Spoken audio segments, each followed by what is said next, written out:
Germany of Iron and Blood. This video is purely for entertainment and does not infringe on copyrights or laws. The rights to the novel and image belong to the original author. We do not claim ownership.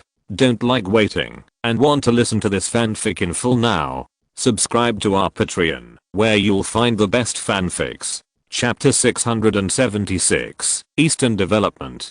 Qin Tian stayed in northern France for 3 days, and after finalizing his battle plan against Britain, he left France and returned to Berlin. At this time, the peace treaty between Austria-Hungary and Italy had been signed, and the Austro-Hungarian delegation had left Berlin. Your Majesty, the delegation of the Austro-Hungarian Empire has left. However, they are not very happy, especially Crown Prince Carol. I'm afraid that the dissatisfaction with the empire has reached the extreme. Imperial Foreign Minister von Kidron-Wacht has said, as early as when I was fighting against Russia, I already discovered that Crown Prince Carol had an inexplicable hostility towards me. Unexpectedly, he is still like that now. However, this is a good thing for the empire. If there is no Carol with a person like the Crown Prince, how can the empire find an excuse to attack the Austro-Hungarian Empire in the future? Qin Tian said with a smile. Qin Tian believes that after the death of Austrian Emperor Franz Joseph I and Carol inheriting the throne of the Austro-Hungarian Empire, the relationship between the two countries will inevitably deteriorate further. Even a conflict is not out of the question. At that time, the German Empire will have enough reasons to attack the Austro-Hungarian Empire. Yes, Your Majesty. Vashite nodded. Your Majesty, the Empire's current war against England will start in 3 months. Except for the war against England, there is no war in other directions. In addition, we have obtained large tracts of land from Russia, France and the Kingdom of Italy. Territories and a large amount of war reparations. Therefore, the Imperial Cabinet believes that we can develop those newly acquired territories in the East. Prime Minister Bernhard von Gillow said. In the treaty, signed between Germany and Russia, Poland, the 3 Baltic countries and half of Belarus were ceded to Germany by Russia. Finland and Ukraine will also become independent with the support of Germany. In fact, Finland and Ukraine will also be under German control. This made the German border advance hundreds of kilometers to the east at once. If such a large territory is developed, it will bring Germany's national strength to a higher level. Among other things, Eastern Europe has always been the main grain producing area in Europe. If Germany can obtain the grain in this area, then Germany will not only be self-sufficient in grain, but also have a large surplus. More importantly, this will be a great weakening for Russia. After losing a large piece of resource-rich and fertile land, Russia's strength will be severely damaged. The threat to Germany has also been greatly reduced. Well, it is indeed possible to develop the East. The war in Britain will not have much impact on the empire. Therefore, the development of the East at this time will not affect the war situation. Qin Tian said. By the way, is the Russian Civil War over?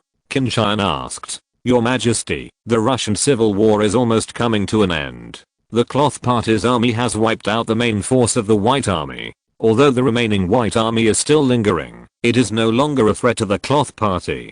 Von Fair Marshal Kenhain said.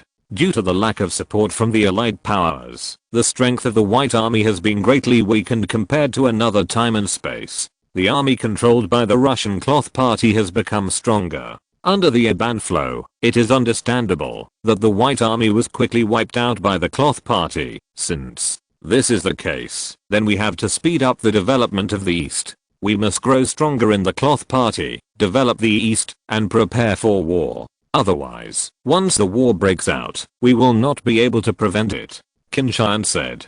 Qin Tian knew very well that once the Bukit Party's 5-year industrial plan was launched, they would achieve rapid development. At that time, this backward and poor country will develop into a powerful industrial country in a very short period of time. This time Germany has occupied so much territory in Russia. Even those who are partisan are very dissatisfied with this. Once they have the chance, they will definitely go to war against Germany and take back those territories. Even, they will ambitiously launch an attack on the mainland of Germany to liberate Germany. It is precisely because of this that Qin will be extremely wary of the Budang Party and Russia. Sometimes, he even wondered whether it was right or wrong to support the Budap Party.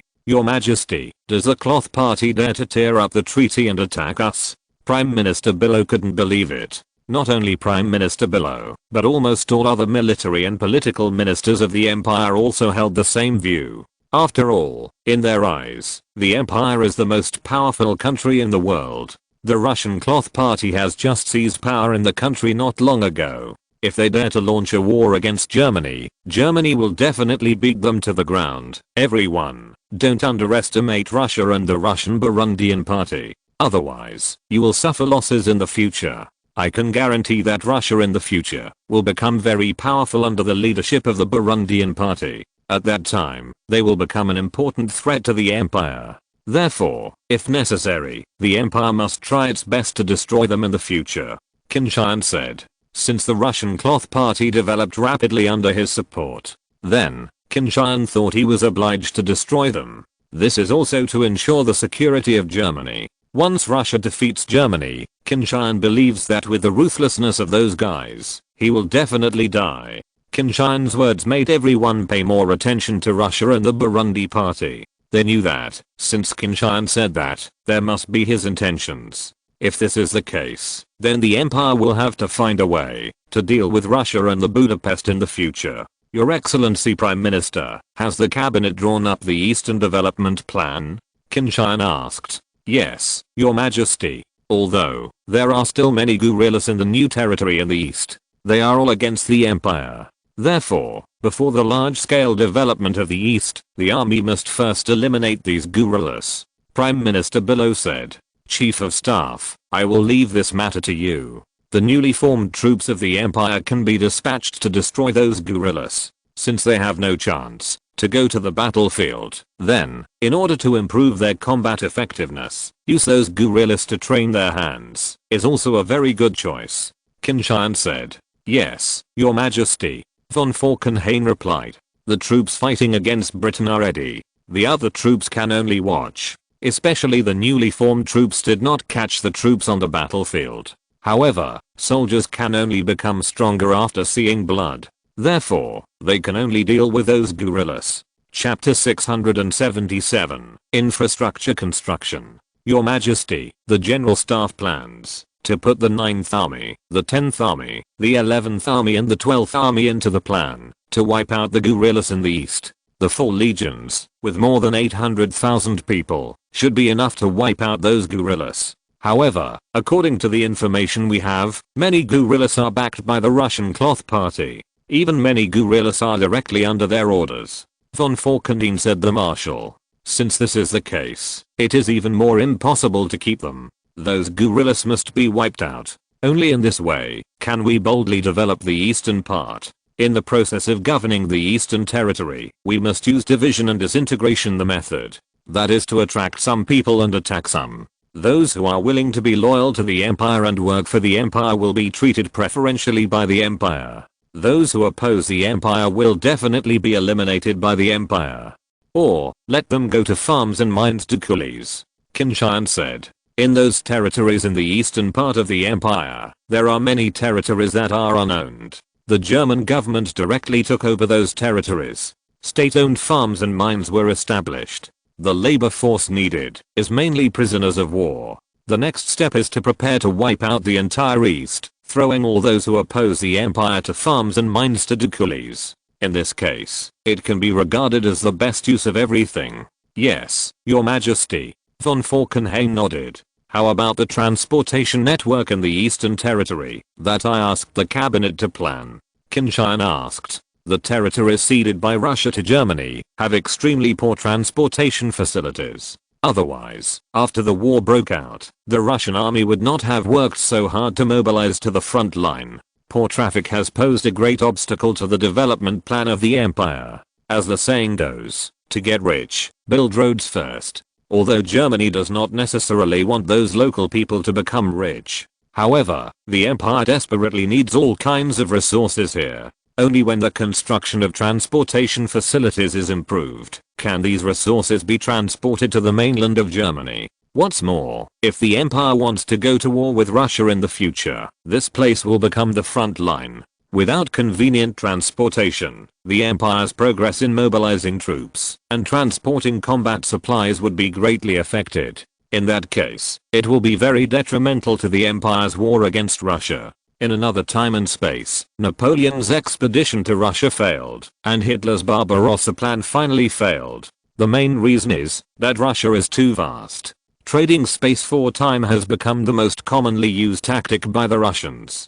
Germany now occupies a large area of territory that originally belonged to Russia, which undoubtedly shortened its own logistics supply line by a large amount. In this case, the future war against Russia will undoubtedly be more beneficial. Your Majesty, the Ministry of Communications has initially completed the planning.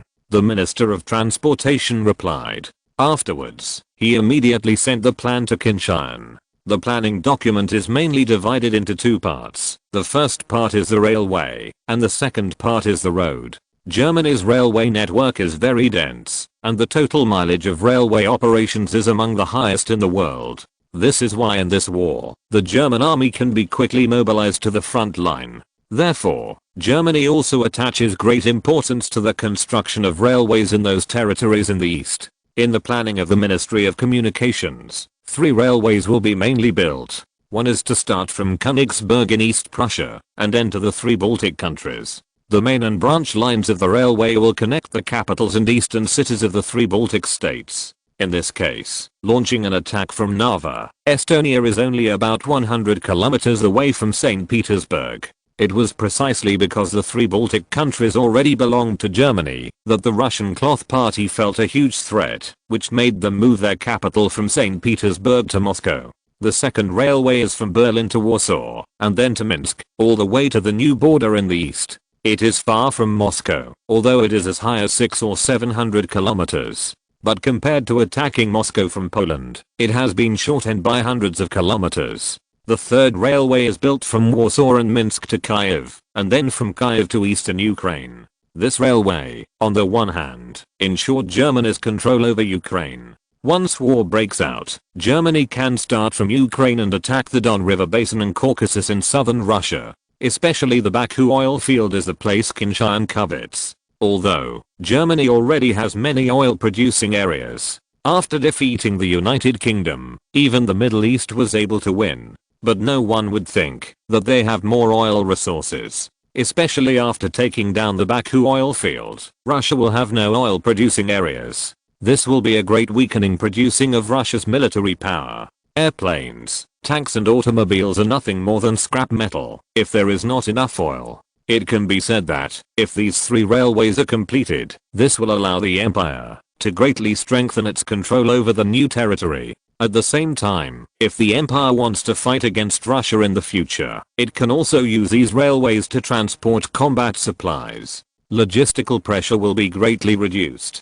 Compared with railway planning, highway planning is more dense. There are as many as a dozen roads from the mainland of the empire and East Prussia to the 3 Baltic countries, Berlin, Belarus and Ukraine. Moreover, these roads are completely different from the previous Russian dirt roads. These roads are all high-grade roads built with cement. Make sure that the trucks of the empire can pass on these roads quickly. Whether it is transporting troops or transporting combat materials, it can be faster and more convenient. Once the war between the empire and Russia breaks out, at least millions of troops will be mobilized. With such a huge force, logistical supplies alone are very difficult. It is obvious that railway transportation alone cannot meet the needs of frontline troops. In this case, road transport is a good supplement. Very well, how long will it take to build these railways and roads? Qin Tian asked. Your Majesty, according to the plan, it will take at least 10 years to complete the repair. The Minister of Transport replied. 10 years. No, 10 years is too long. Qin Tian said. Your Majesty, there is no way to do this. If it can be repaired within 10 years, it will be God's blessing. Prime Minister Bismarck said. Qin Tian was taken aback for a moment, and then he remembered that the technology at this time is not as good as that of later generations. The difficulty of building so many railways and roads can be imagined. To be able to complete these railways and roads within 10 years is already doing our best. The war between Germany and Russia, which broke out 10 years later, is more appropriate. Chapter 678, Title of King. Your Majesty, once these railways and roads are built, the empire's control over these eastern territories will become very tight. At the same time, it will also greatly promote the economic development of these areas. However, these railways are full roads and roads are to be completed according to plan. A large amount of funds will be needed, said the Chancellor. Everyone's eyes fell on Qin Tian. The reason why the Ministry of Communications came up with such a plan was to win as much funds as possible. The power of the German Emperor, although not as resolute as the Eastern Empire. However, Qin Tian is different from others. His ability and his achievements on the battlefield led the troops, so that he has a high reputation in the country. Plus the army is almost under his control. Therefore, the parliament will basically not constitute any restrictions on him. In fact, those members of the parliament, unless their brains were trapped by the door, otherwise they would never oppose Qin Tian. It is precisely this that makes Qin Tian the most powerful of all German emperors. Qin Tian had the final say on the distribution of the war reparations that Germany received during the war. The cabinet hopes that war reparations can be used to pay for the construction of transportation facilities. How much will it cost? Qin Tian asked. It is initially estimated that at least 12 billion marks are needed. If there are 15 billion marks, that would be the best, the Minister of Transport said. Qin Tian couldn't help but gasped. He really didn't expect that so much money would be needed. Although a large amount of war indemnity has been obtained this time, a lot of money needs to be used to repay the debts during the war. In addition, the pensions for casualties also require a lot of funds. Not to mention that after the war, the army has to be reformed and changed. Those all require a lot of money. The 10 billion marks obtained from Russia, the 55 billion marks obtained from France, and the 20 billion marks obtained from Italy add up to only 85 billion marks. This amount of money seems to be a lot, but if all these things are to be done, it may not be enough. 15 billion, isn't it too much? Qin Tian said. Your Majesty, the railways and roads we built are too long. It is only natural that we need to spend so much money, the Minister of Transport said. Qin Tian thought for a while. I think 8 to 10 billion marks should be enough. The face of the Minister of Transport suddenly turned ugly. Isn't this typical of wanting the horse to run without feeding the horse? The labor for building railways and roads is all done by prisoners of war. Except for professionals in necessary positions, prisoners of war are used. I think this alone can save a lot of money. Those prisoners of war can use whatever you want and don't care about their life or death. As the army wipes out guerrillas and other resistance forces in the east, the number of prisoners of war will increase. Therefore, there is no need to worry about the lack of labor, Qin Tian said. Yes, Your Majesty. In this case, 10 billion marks is probably enough, the Minister of Transport said. In addition, since it will take 10 years to complete the construction of these railways and roads, then these funds will not be allocated to the Ministry of Communications at one time. It will be allocated once a year, and it is basically allocated according to the annual plan, Qin Tian said. The pressure to allocate 10 billion marks at once is naturally much less than the pressure to allocate 1 billion marks a year in 10 installments. Yes, Your Majesty. Although the Minister of Transport was a little unwilling, he couldn't find a reason to refute it, so he had to give up. Everyone, the transportation construction plan in the East is decided in this way. If there is nothing else, then the meeting will come to an end, Qin Tian said. Your Majesty, there is one more thing. According to our treaty with Russia, Finland and Ukraine will become independent with our support. However, the importance of the geographical location of these two places is self-evident. Once we go to war with Russia, these two places will become the front line. Therefore, we must strengthen our control over these two places, Foreign Minister Wahid said. Qin Tian nodded. Supporting the independence of Finland and Ukraine is just a cover. The reason why Germany did this was to weaken Russia's strength on the one hand, and to prepare for a future war with Russia on the other. However, the people in these two places may not welcome us to directly enter these two countries. Therefore, we have to adopt other strategies. Wahid continued. What are you going to do? Qin Tian asked. Your Majesty, the Finns and Ukrainians have been enslaved by the Russians for a long time. This makes them full of hatred for the Russians. If we can start from this aspect, it should be able to get twice the result with half the effort. Prime Minister Bismarck said. Yes, compared to the Russians enslaving them, but we treat them kindly. Compared with the two, they will naturally make a choice. Qin Tian said. After Finland was annexed by Russia, the Finns have been seeking independence, but Russia is too strong, while Finland is too weak. Without the help of external forces, it is impossible for them to be independent. Ukrainians are the same, although Ukrainian soil is fertile. Ukrainians are a powerful ethnic group second only to Russians. However, they can't even eat enough to eat all year round. The culprit behind all this is the oppression and exploitation of the Russians. Let them independently establish a country, and they will definitely agree with it, Your Majesty, in order to strengthen control over Finland and Ukraine. We hope that Your Majesty can concurrently hold the title of king of these two countries. The Finns and Ukrainians handle the country's political affairs. But in terms of military affairs and diplomacy, it must be consistent with the empire. In other words, after the outbreak of war, the army must obey the command of the empire. Prime Minister Bismarck said. Qin Tian had nothing against being the king of two countries. This is the norm in Europe as well. Didn't the King of England also serve as the Emperor of India? The Emperor of the Austro-Hungarian Empire is also the Emperor of the Austrian Empire, the King of the Hungarian King, the King of the Kingdom of Bohemia, etc., with many titles. Will the Finns and Ukrainians object? Qin Tian was a little worried about this. Your Majesty, neither the Ukrainians nor the Finns will object. The empire is the most powerful country in the world, and the Emperor of the Empire is also their king. It is an honor for them. Vahid said.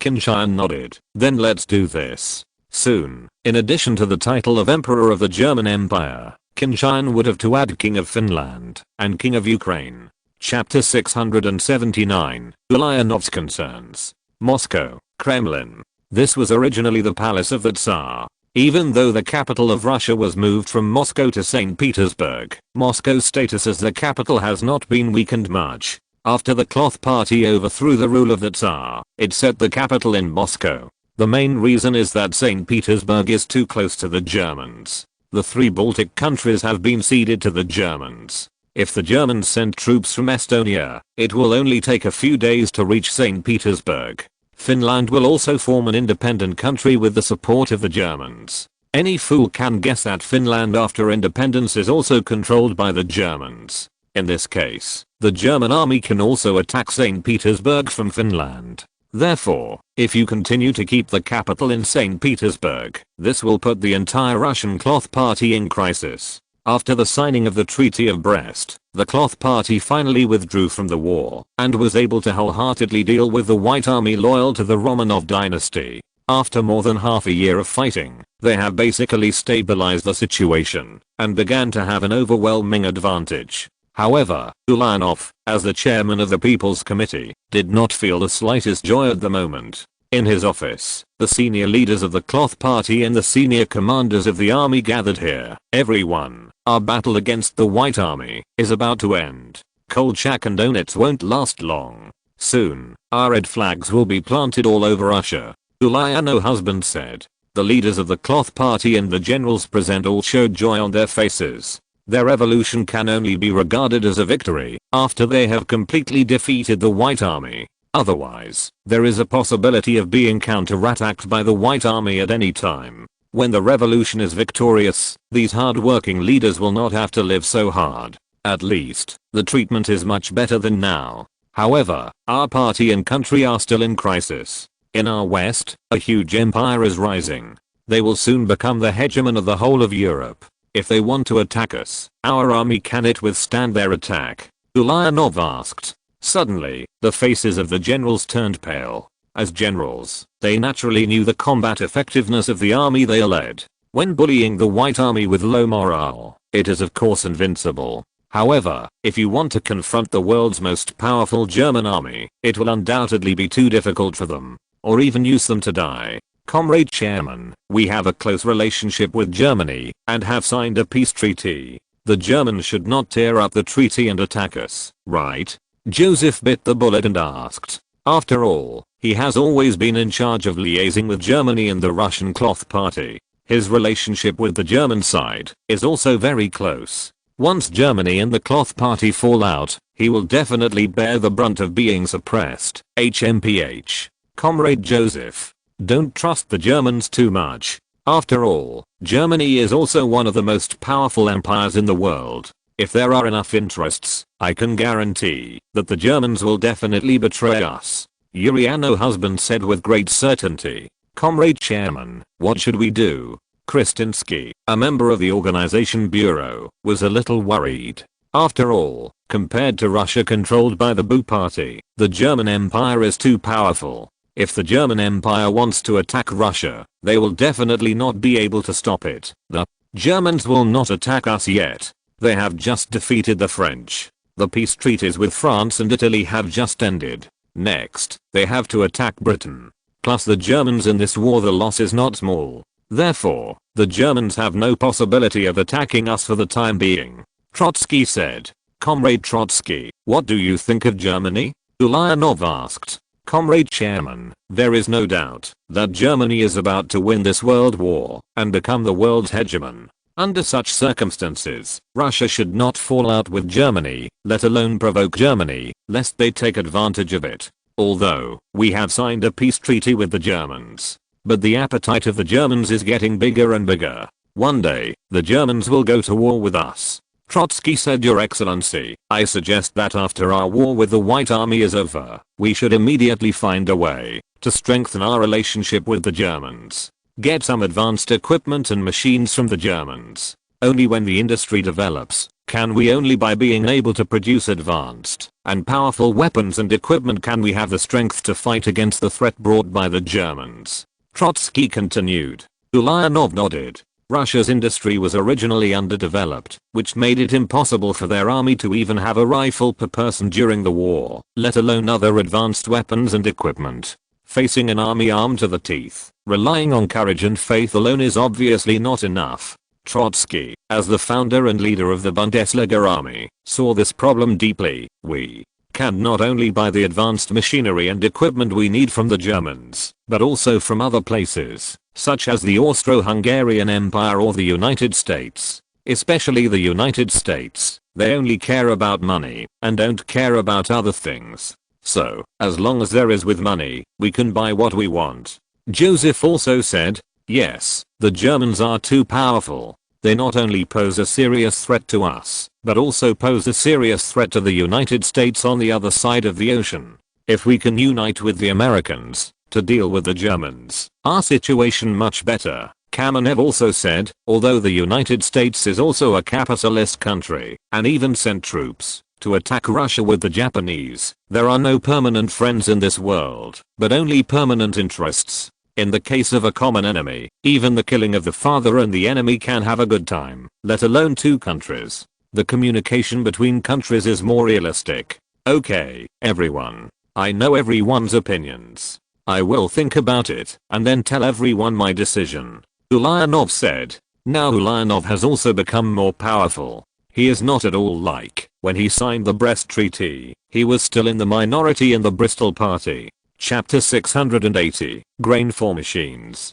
Joseph, please contact the Germans recently. We need to buy all kinds of their machinery and equipment. The Civil War has dealt a heavy blow to Russia's already fragile industry. Now that the Civil War is coming to an end, we must hurry up. We need to develop our industry, let our industry recover, and even become stronger, Ulyanov said. Yes, Comrade Chairman. However, do we still have money to buy German machinery and equipment? The Germans are only serious about gold and silver. Joseph said with some embarrassment. The Buding party was originally relatively poor, and even now, it has not been able to solve the problem of food and clothing for the people. Although they took a lot of wealth when they overthrew the Romanov dynasty. However, some of them were swallowed up by those who participated in the revolution. Some of it went to Germany as war reparations. The rest is used as military expenses, which is almost consumed in the Civil War. It can be said that, if the Cloth Party had not implemented the rationing system, they would have gone bankrupt long ago.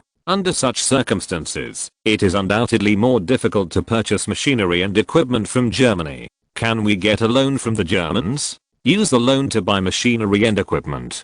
Kamenev proposed. I'm afraid this is unlikely. Before our revolution succeeded, the Germans would use us to deal with Tsarist Russia, so they would spare no effort to support us. But now, the situation is different. If we become stronger, we will be against them. It also poses a threat. Therefore, the Germans are unlikely to support us as before. Joseph was a little worried. Ulyanov nodded. He knew that Joseph was completely right to worry. Before the Cloth Party overthrew Tsarist Russia, they were pawns that the Germans could use. And now, they have changed from pawns to potential enemies of the Germans. Kaiser Wilhelm III is a very shrewd person. I really don't understand why he would continue to support us. If we want to buy machinery and equipment from the Germans, I'm afraid we have to pay real money, that's it.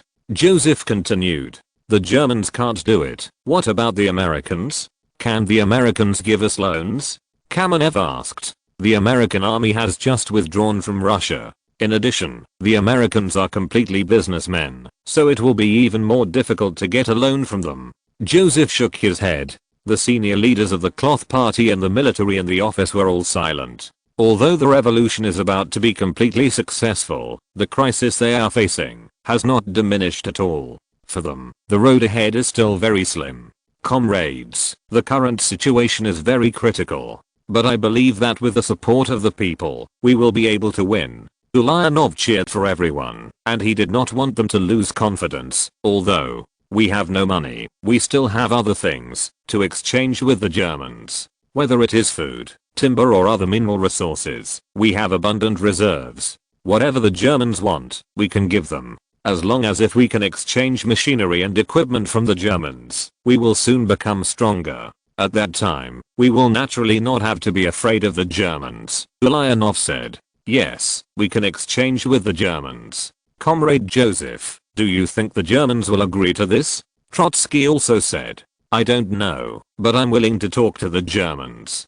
Comrade Chairman, I will do my best to facilitate a deal with the Germans. Joseph said. Very good, Comrade Joseph. I hope you can succeed this time. The people will not forget your contribution. Ulyanov said. Comrade Chairman, this is what I should do. Joseph said. But he was very happy in his heart. He didn't care that the people seemed to remember his exploits, as long as Ulyanov did. In this way, after Ulyanov went to Synopsis, he would be able to inherit Ulyanov's position. Power and status are the most important to Joseph. Comrade Chairman, there is one more thing to report to you. The guerrillas we established in the German occupied areas reported. A large number of German troops are marching to the above mentioned areas. We judge that the Germans may be about to attack those guerrillas. The Germans, the strength is too strong and the equipment is excellent. Our guerrillas may not be their opponents. I suggest that the guerrillas be withdrawn to preserve their strength. Trotsky suggested. Withdraw. Ulyanov frowned. If we withdraw, wouldn't our previous efforts be in vain? I hope our guerrillas can take root in that land and persist in fighting the Germans. Only in this way, the people there will remember I'm a Russian. Otherwise, the people will soon forget their identity and ours. In that case, will it be possible for us to regain that piece of territory in the future? Ulyanov was determined. Obviously not agree to the retreat of the guerrillas. After signing the Brest Treaty, Ulyanov regretted it a bit.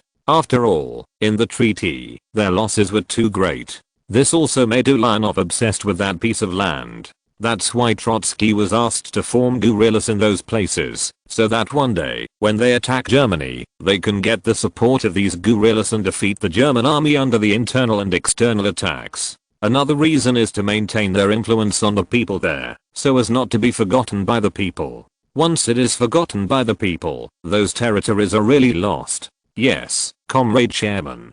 Trotsky nodded. However, he sighed inwardly. He knew that the guerrillas would definitely suffer heavy losses this time. How could they hold on in the face of the encirclement and suppression of the German army armed to the teeth? The next day, Joseph set off to leave Moscow, preparing to rush to Berlin to hold a secret meeting with the German government to discuss the exchange of grain and other agricultural products and mineral resources for machinery and equipment. Joseph is still very concerned about the tasks assigned by Ulyanov. The more Ulyanov values him, the more likely he will become Ulyanov's heir in the future. However, even so, Joseph is not sure whether he can successfully complete the task assigned by Ulyanov during this trip to Germany. If you're listening to this novel on a channel other than Fanfic World, it means they downloaded and uploaded it without effort. We cordially invite you to visit our channel, Mundo Fanfic Novelos. There you'll find the original version of this story and you can explore many other novels of various genres. We're waiting for you to immerse yourself in a world of incredible novels. Chapter 681, Digging Pit. On the railway from Königsberg to Berlin, a series of military columns are moving. Behind a military column, a passenger carriage was hung. The person riding inside is the secret mission sent by Russia to Germany, Comrade Joseph. Almost all the trains are running on this railway now. I saw that the trains were full of soldiers. What did the Germans want to do by mobilizing troops to the east in such a large scale? No. Do they want to attack us? No. The Germans haven't defeated Britain yet, so they won't attack us. Besides, they have no reason to fight us on the canal. Joseph shook his head. But what are these troops for? These troops are probably going to deal with the guerrillas. We ceded so many territories to the Germans, but Comrade Chairman let Comrade Trotsky establish a large number of guerrillas on those territories. The Germans were busy before. I don't care about the war. But now, France and Italy have withdrawn from the war one after another. The Germans have enough power to wipe out the guerrillas. This time, the life of those guerrillas may not be easy. Joseph sighed. Then why not let the guerrillas withdraw? Our guerrillas don't even have enough weapons and equipment. How could they be the opponents of those elite German troops? This is an order from Comrade Chairman. We just need to execute it. In addition, that is a matter of the military commission and has nothing to do with us. Joseph said coldly. The subordinate immediately shut up. He knew that the relationship between Joseph and Trotsky was not very good.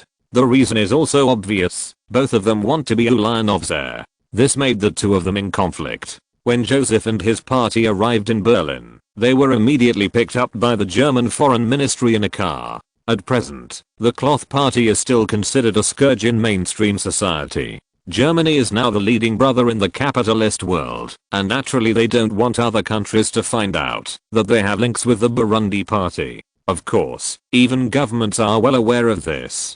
But there is no definite evidence. At most, privately speaking, no one dares to stand up and accuse Germany. That night, German Foreign Minister von Kidron met Joseph in secret. Your Excellency, Minister of Foreign Affairs, congratulations to your country for defeating France and Italy one after another. Now there is only one Britain that is still struggling to support it. Your country's final victory in the war is already a certainty. Joseph congratulated.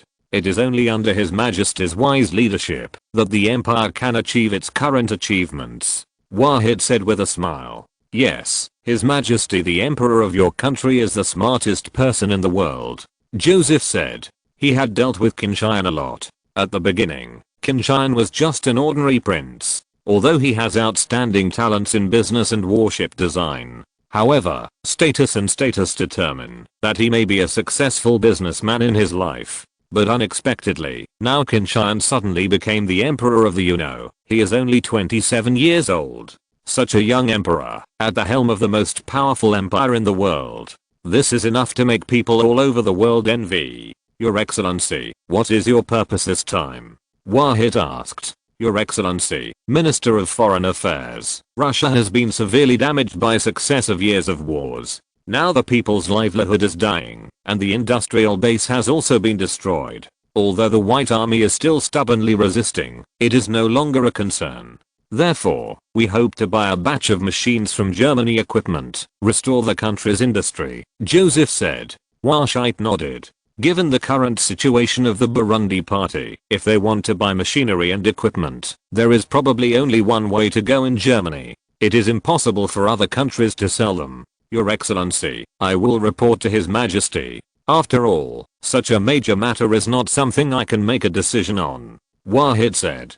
Joseph nodded. If he could meet Qin Tian and discuss with Qin Tian face to face before Qin Tian became the crown prince, then now, he almost has no such opportunity. Your Excellency, Minister of Foreign Affairs, we hope that the funds for purchasing machinery and equipment can be replaced by food, timber and mineral resources.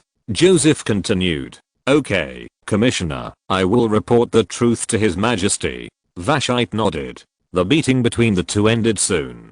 Joseph went to the place where he lived to wait for the news, and Wahid went to the palace overnight to report the Russians' request to Qin Tian, machine and equipment. The Russians' minds are still focused on this after all. It seems that they are also very aware of the importance of industry to the country. If they want to become stronger, it is simply unrealistic without a strong industry, Qin Tian said with a smile. He was not at all surprised that the Russians would have such a request. Another time and space, didn't they do that?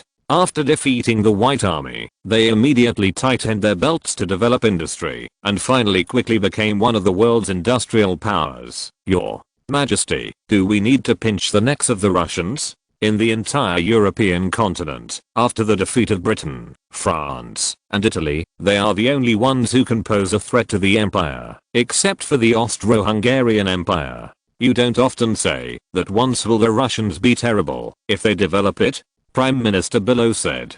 Qin Tian shook his head. It's obviously impossible to just stick the neck of the Russians. Even if we don't sell them machinery and equipment, others will. For example, the United States on the other side of the ocean. I'm afraid our side there is a strong country rising. In this case, we have no way to threaten them. Then shall we just watch the Russians grow stronger step by step? Asked von Falkenhayn, Minister of War and Chief of the General Staff. Of course not. Since the Russians want machinery and equipment, let's sell them. They want to use food and mineral resources to pay the bill, so I agree to them. However, the proportion of food should be larger, Qin Tian said. Your Majesty, you mean to use machinery and equipment to plunder food from Russia?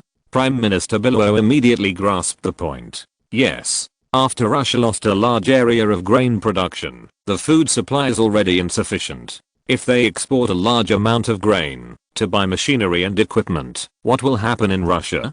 Qin Tian can't help laughing. Qin Tian remembered that in another time and space, when Russia vigorously developed its industry, their agriculture had a good harvest every year, but famine happened every year, and I don't know how many people were starved to death. Chapter 682, Counting Russia. Joseph and his party got on the train, left Berlin with satisfaction, and returned to Moscow. Although he was not able to meet Qin Tian during this trip, he was very satisfied with the results achieved. The German government fully accepted the trade request made by the Russian Burundi party. However, half of the payment they demanded must be replaced by grain. The rest are replaced with wood and mineral resources. Although Russia is also very short of food now, Joseph didn't think there was anything wrong with this request. After all, Germany has always been short of food, so it will naturally ask for as much food as possible. As for whether this will have any bad effects on Russia, Joseph doesn't care.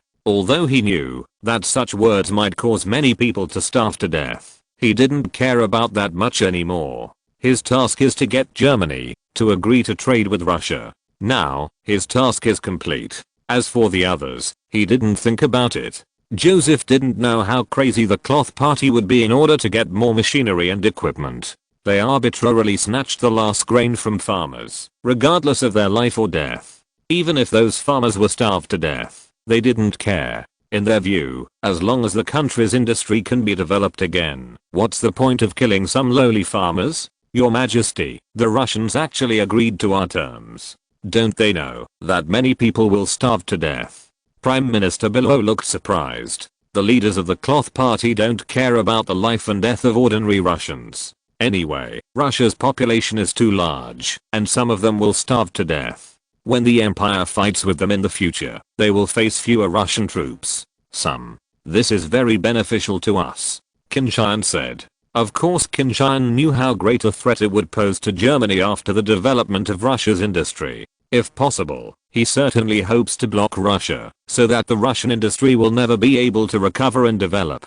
In this case, it will be very easy for Germany to defeat Russia in the future. But Qin Tian knew that, even if Germany did not sell machinery and equipment to Russia, they could still obtain those machinery and equipment from other places.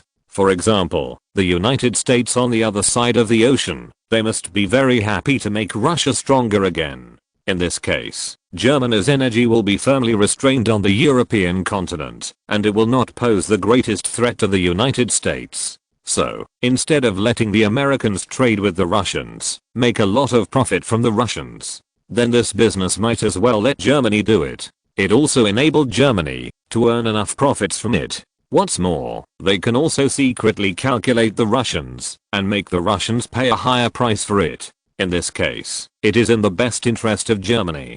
Prime Minister Bismarck nodded, although it seems a bit too despicable to count the Russians like this.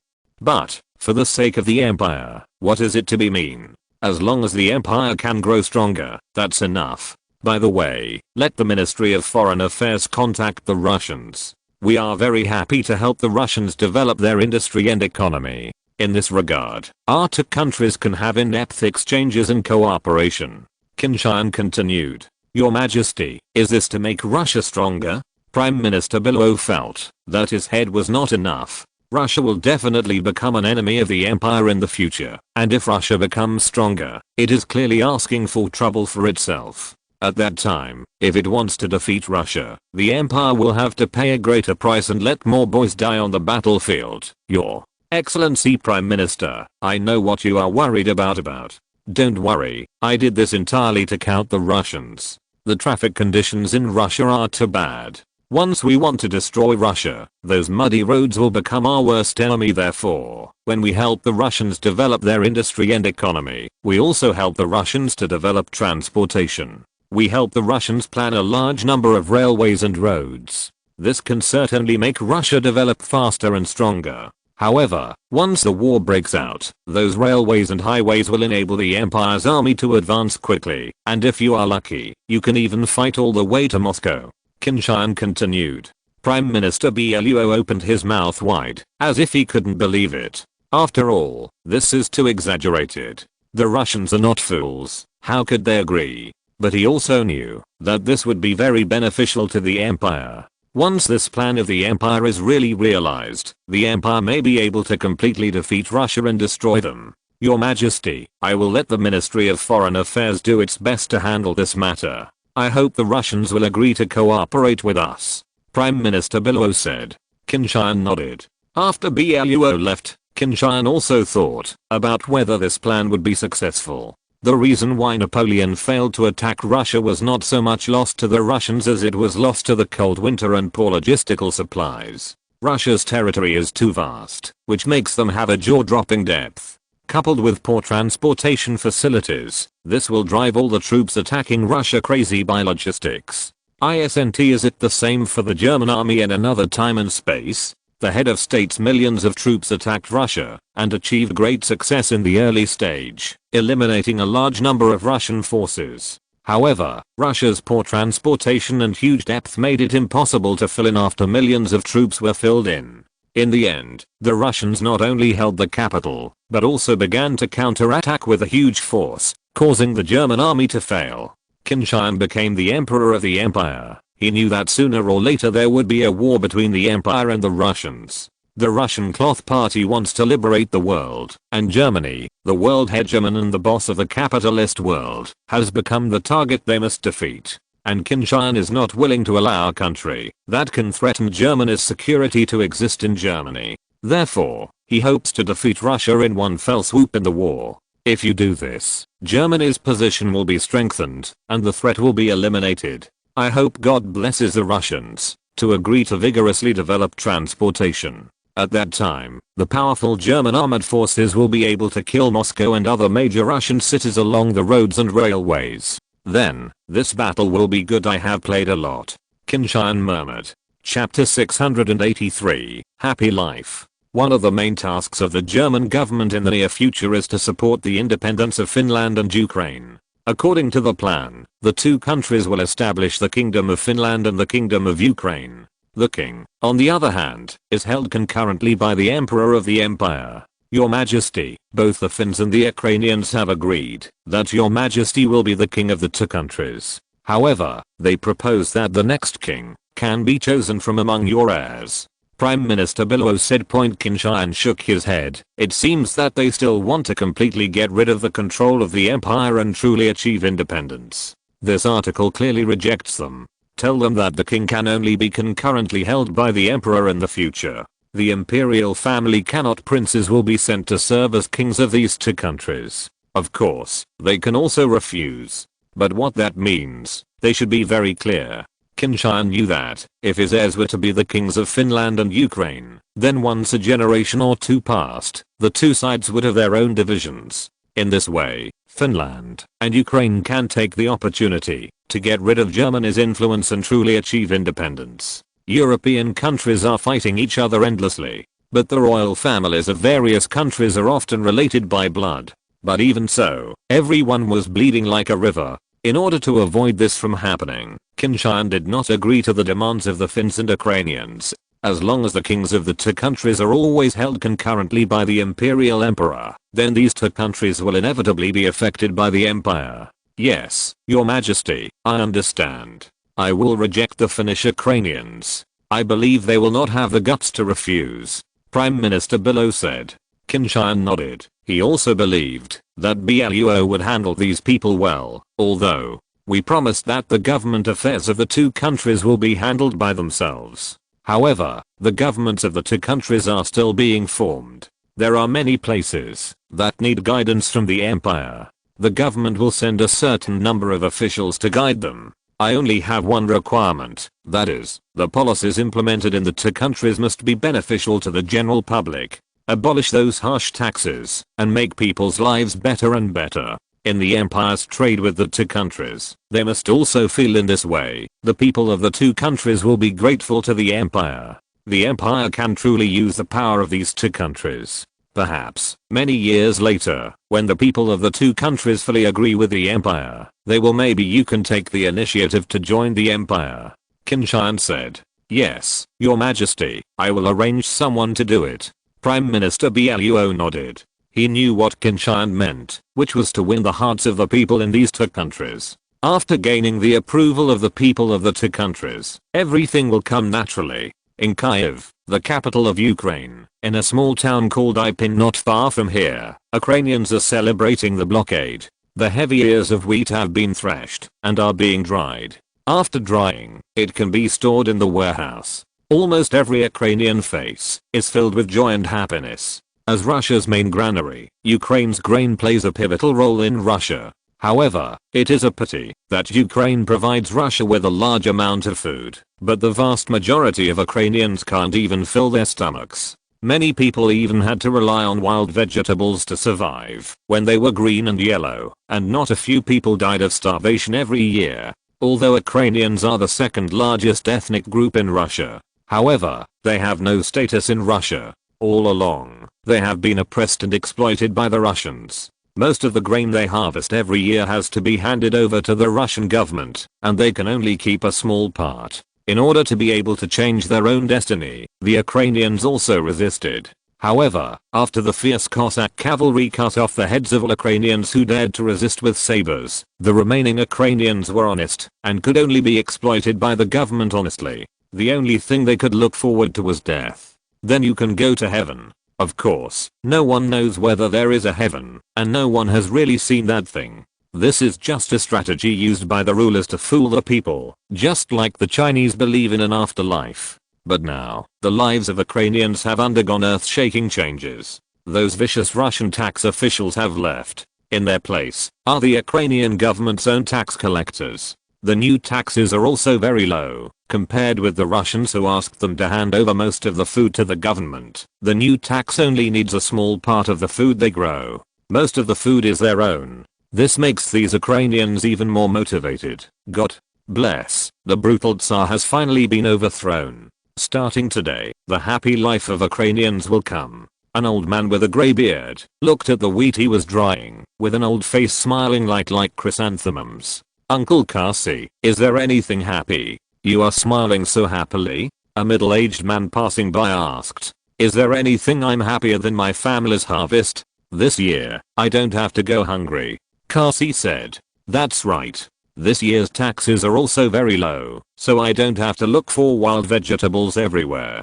Uncle, I heard that His Majesty the German Emperor will soon be our king. Ukraine has not had its own country for many years, said the young man. No matter who is the king of Ukraine, as long as he can feed the people and not starve to death, my old man will support him and love him.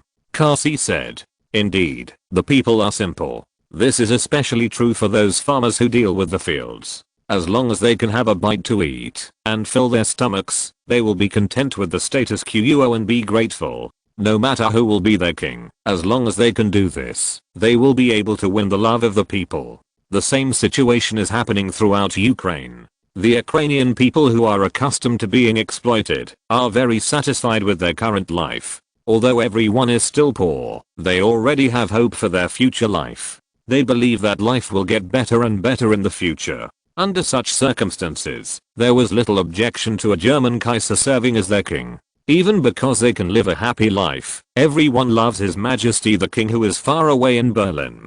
If someone wants to take away their current life, they will definitely resist desperately. Chapter 684. Americans' Worries. The World War has been going on for almost a year, but the outcome is about to be decided. It is undoubtedly the hope of those people who have suffered from the war that the war can end sooner. However, there are also people who are very disappointed by this. The United States on the other side of the ocean is undoubtedly such a country. American businessmen, after the outbreak of the war, frantically expanded their production capacity, hoping to make a fortune by selling various commodities to countries participating in the war. But unfortunately, the war is almost over, and what's more terrible is that after France was defeated and Britain was blocked by Germany, their goods could no longer be sold. Germany itself has a strong industry, and market demand can be well met. When more and more products were piled up in the warehouse and could not be sold, many factories began to go bankrupt and closed. As a result, the US economy began to deteriorate, and the unemployment rate continued to rise. After the US government discovered this situation, it was helpless. Businessmen are all blind. Originally, everyone wanted to make a fortune in the war, but now, it made them sink deeply. White House, conference room. President Woodrow Wilson is holding a meeting. There was an unconcealable tiredness on his face. During this period of time, the worsening situation made him very busy, and naturally he couldn't rest well. Your Excellency, countless small factories are going bankrupt every day. A large number of workers are losing their jobs. Even those large and medium-sized factories may not last long. The country's economy is constantly deteriorating. If we do not introduce effective measures, our economy will be hit hard. Commerce Secretary Redfield's face was full of worry. So many commodities are produced, but cannot be sold. What can be done to solve the problem? Those businessmen, when they expand production, can't they think about whether there is such a big market? Secretary of War Garrison complained wrote. The deterioration of the economy has greatly affected the military construction of the United States. He was very annoyed that a lot of funds that should have been invested in the construction of the army were forced to be diverted to other places. Don't those businessmen want to make money from the war? As a result, no one thought that the war would end in such a short period of time. Finance Minister McAdoo said, yes, originally, we also thought that this war would last at least 2 or 3 years. A long and tragic war will exhaust the countries on the European continent. And we can just take this opportunity to make a big fortune. War windfall. But who knew that the Germans showed such a strong military force in this war? Under their attack, the Allies were so vulnerable. Secretary of State Bryan said with regret. Indeed, the end of the war so soon is undoubtedly very detrimental to the Americans. They have been waiting, and the countries on the European continent have become a mess and suffered heavy losses in the war. In this way, not only can they use this war to make a fortune, but they can also wait for the European continent to sink and take the opportunity to rise. Maybe it can replace Britain and become the world hegemony. But now they know that they imagined everything too simple. Germany swept across Europe with its powerful military power. This also made all their plans come to nothing. The Germans are very dissatisfied with our sale of warships to the British. Their ambassador has already lodged a serious protest with us. If the Germans hadn't launched an attack on the British mainland, maybe they would have used force against us. Yes, Secretary Bryan continued. It is impossible to start a war against us. Or it is impossible in a short period of time. It will be possible after they recover their strength or digest the benefits they have gained in this war. Therefore, we don't have much time, so we must seize the time to develop our military strength. Otherwise, when the Germans attack us, we will be caught off guard by them. Minister of War Garrison looked worried. Despite the barrier of the Atlantic Ocean cannot guarantee the safety of the United States when Germany has the most powerful navy in the world. The powerful German Navy can easily cross the Atlantic Ocean and launch an attack on the continental United States. The strength of the Navy is very weak now. After selling 12 battleships to the British, there are only 2 Pennsylvania-class battleships left in the Navy to support the scene. Although the performance of these 2 battleships is good, they are not the opponent of the German Navy. However, in the decisive battle at sea, our battleships also performed very well. Especially the 2 Nevada-class battleships. Their strong defense makes them perform amazingly on the battlefield. This proves our naval development ideas it is correct. Therefore, I suggest to further speed up the development of the Navy. If we can have a strong Navy, we will be able to resist the Germans in the Atlantic Ocean, and our homeland will be safe. Secretary of the Navy Daniels said.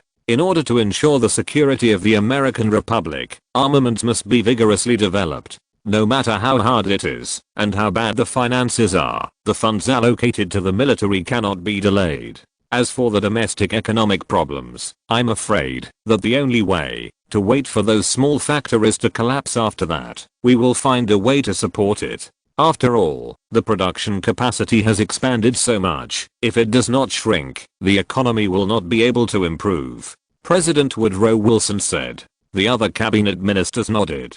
Although they also know that such words are estimated to cause severe damage to the US economy. However, this is also impossible. If those production capacities are not released, the US economy will not improve. As for those unemployed, the government should try its best to arrange something for them. By building infrastructure, they can have jobs and wages. Even if the wages are a little lower, as long as they can fill their stomachs, they will be happy. There will be no disturbances. As long as the society is stable, I think the problems we are facing now can be easily resolved. President Woodrow Wilson continued. Yes, Your Excellency the President. The cabinet ministers all replied. For us, the real threat still comes from Germany. We sold battleships to the British, which undoubtedly offended the Germans. After the war is over, they will definitely suppress us in various ways. President Woodrow Wilson was worried.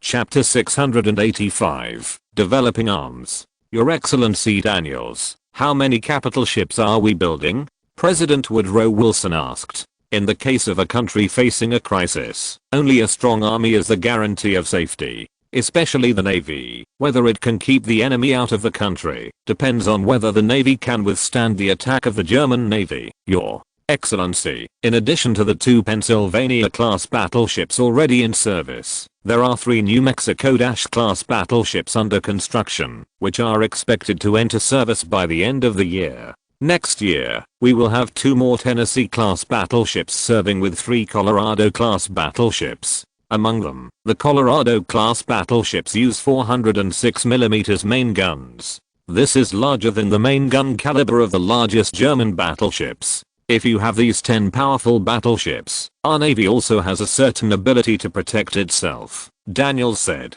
Can the 406mm main gun handle the powerful German battleships?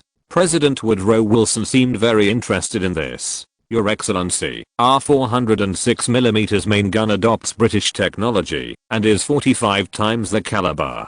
In terms of power, it is about the same as the German 380mm main gun with 50 times the caliber. Minister Daniels continued. Why can't we equip a more powerful main gun? President Woodrow Wilson frowned. If the battleships of the US Navy can lead the German Navy in terms of combat effectiveness, this is what really puts him at ease. Your Excellency, with our own technology, we simply can't build such a large caliber naval gun. If it weren't for the conditions, when we sold the battleship to the British probably wouldn't have provided us with these technologies. I think to create more powerful naval guns, we must thoroughly understand these technologies. Therefore, it is unlikely to be possible in a short time. However, I believe that we will be able to create more powerful naval guns soon, Secretary Daniels said.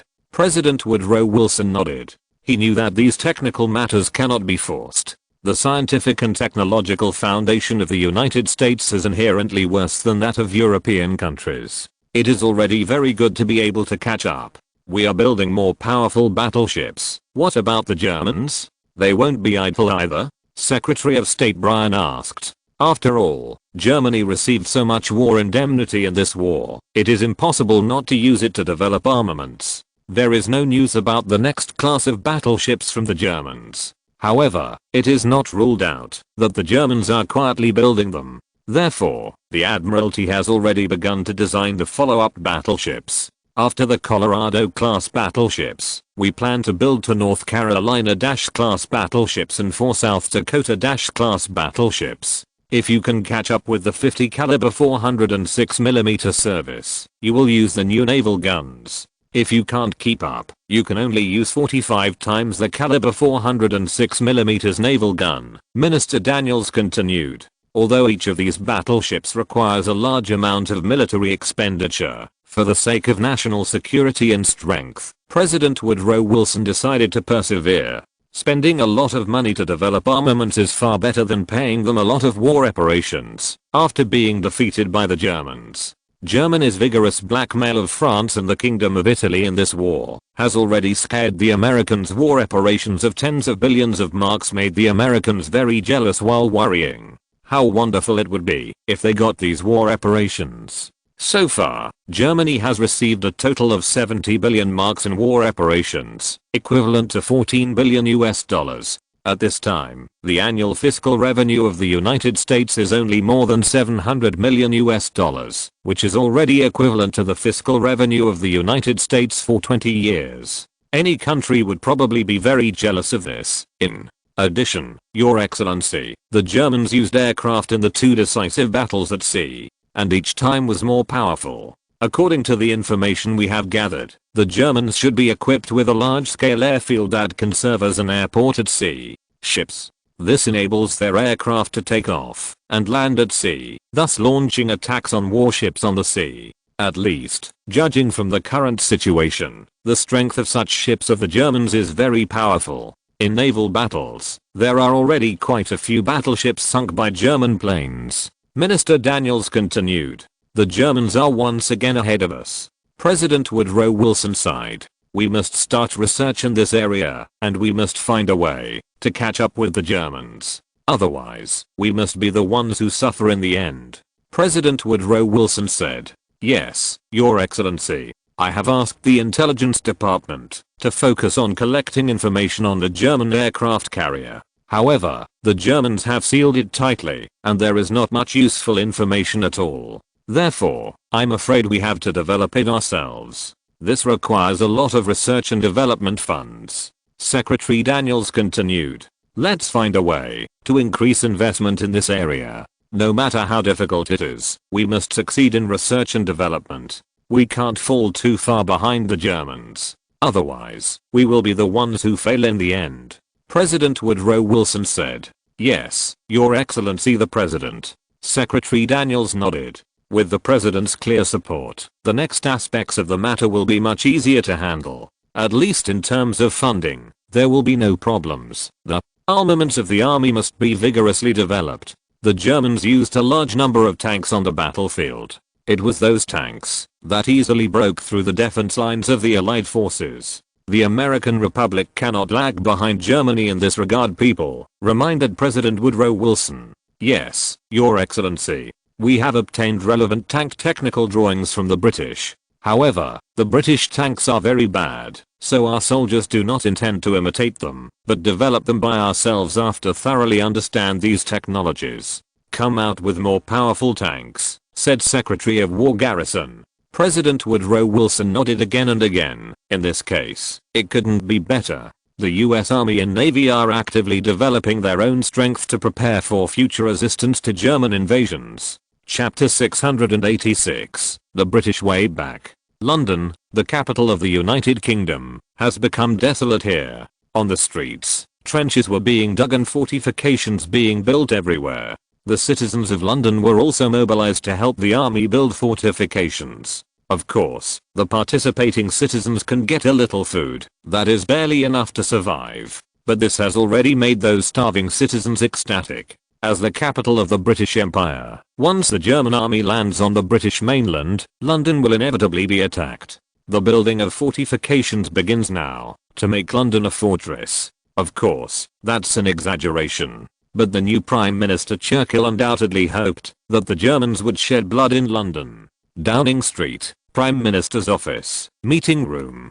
Churchill was having a meeting with a group of ministers. Gentlemen, the whole of Britain has been mobilized. Almost all our subscription points have been overwhelmed by boys. I'm very relieved to have the support of so many people when the British Empire is facing a crisis of life and death. Second, believe that with everyone united, we will be able to defeat the Germans. Churchill smiled. The other cabinet ministers also had smiles on their faces. Although, the current situation is still very difficult. However, the people's will to fight is high, which gives them a glimmer of hope. With such a huge disparity in strength, these British ministers knew that it was impossible to defeat Germany. What they are striving for now is to resist the German attack, and in the case of having a local combat advantage, try to cause greater damage to the Germans as much as possible. In this case, it may be possible to stop the German offensive and end the war at a relatively small cost. Your Excellency Prime Minister, the army's strength has been expanded to 3 million. The remaining 1 million quota is estimated to be used up soon. If possible, I hope to add another 1 million. Once the army expands, if it reaches 5 million, we will be more confident in defending the mainland of Britain. Richard Haldane, the Minister of War, smiled. No problem. At this juncture, of course, the more troops we have, the better.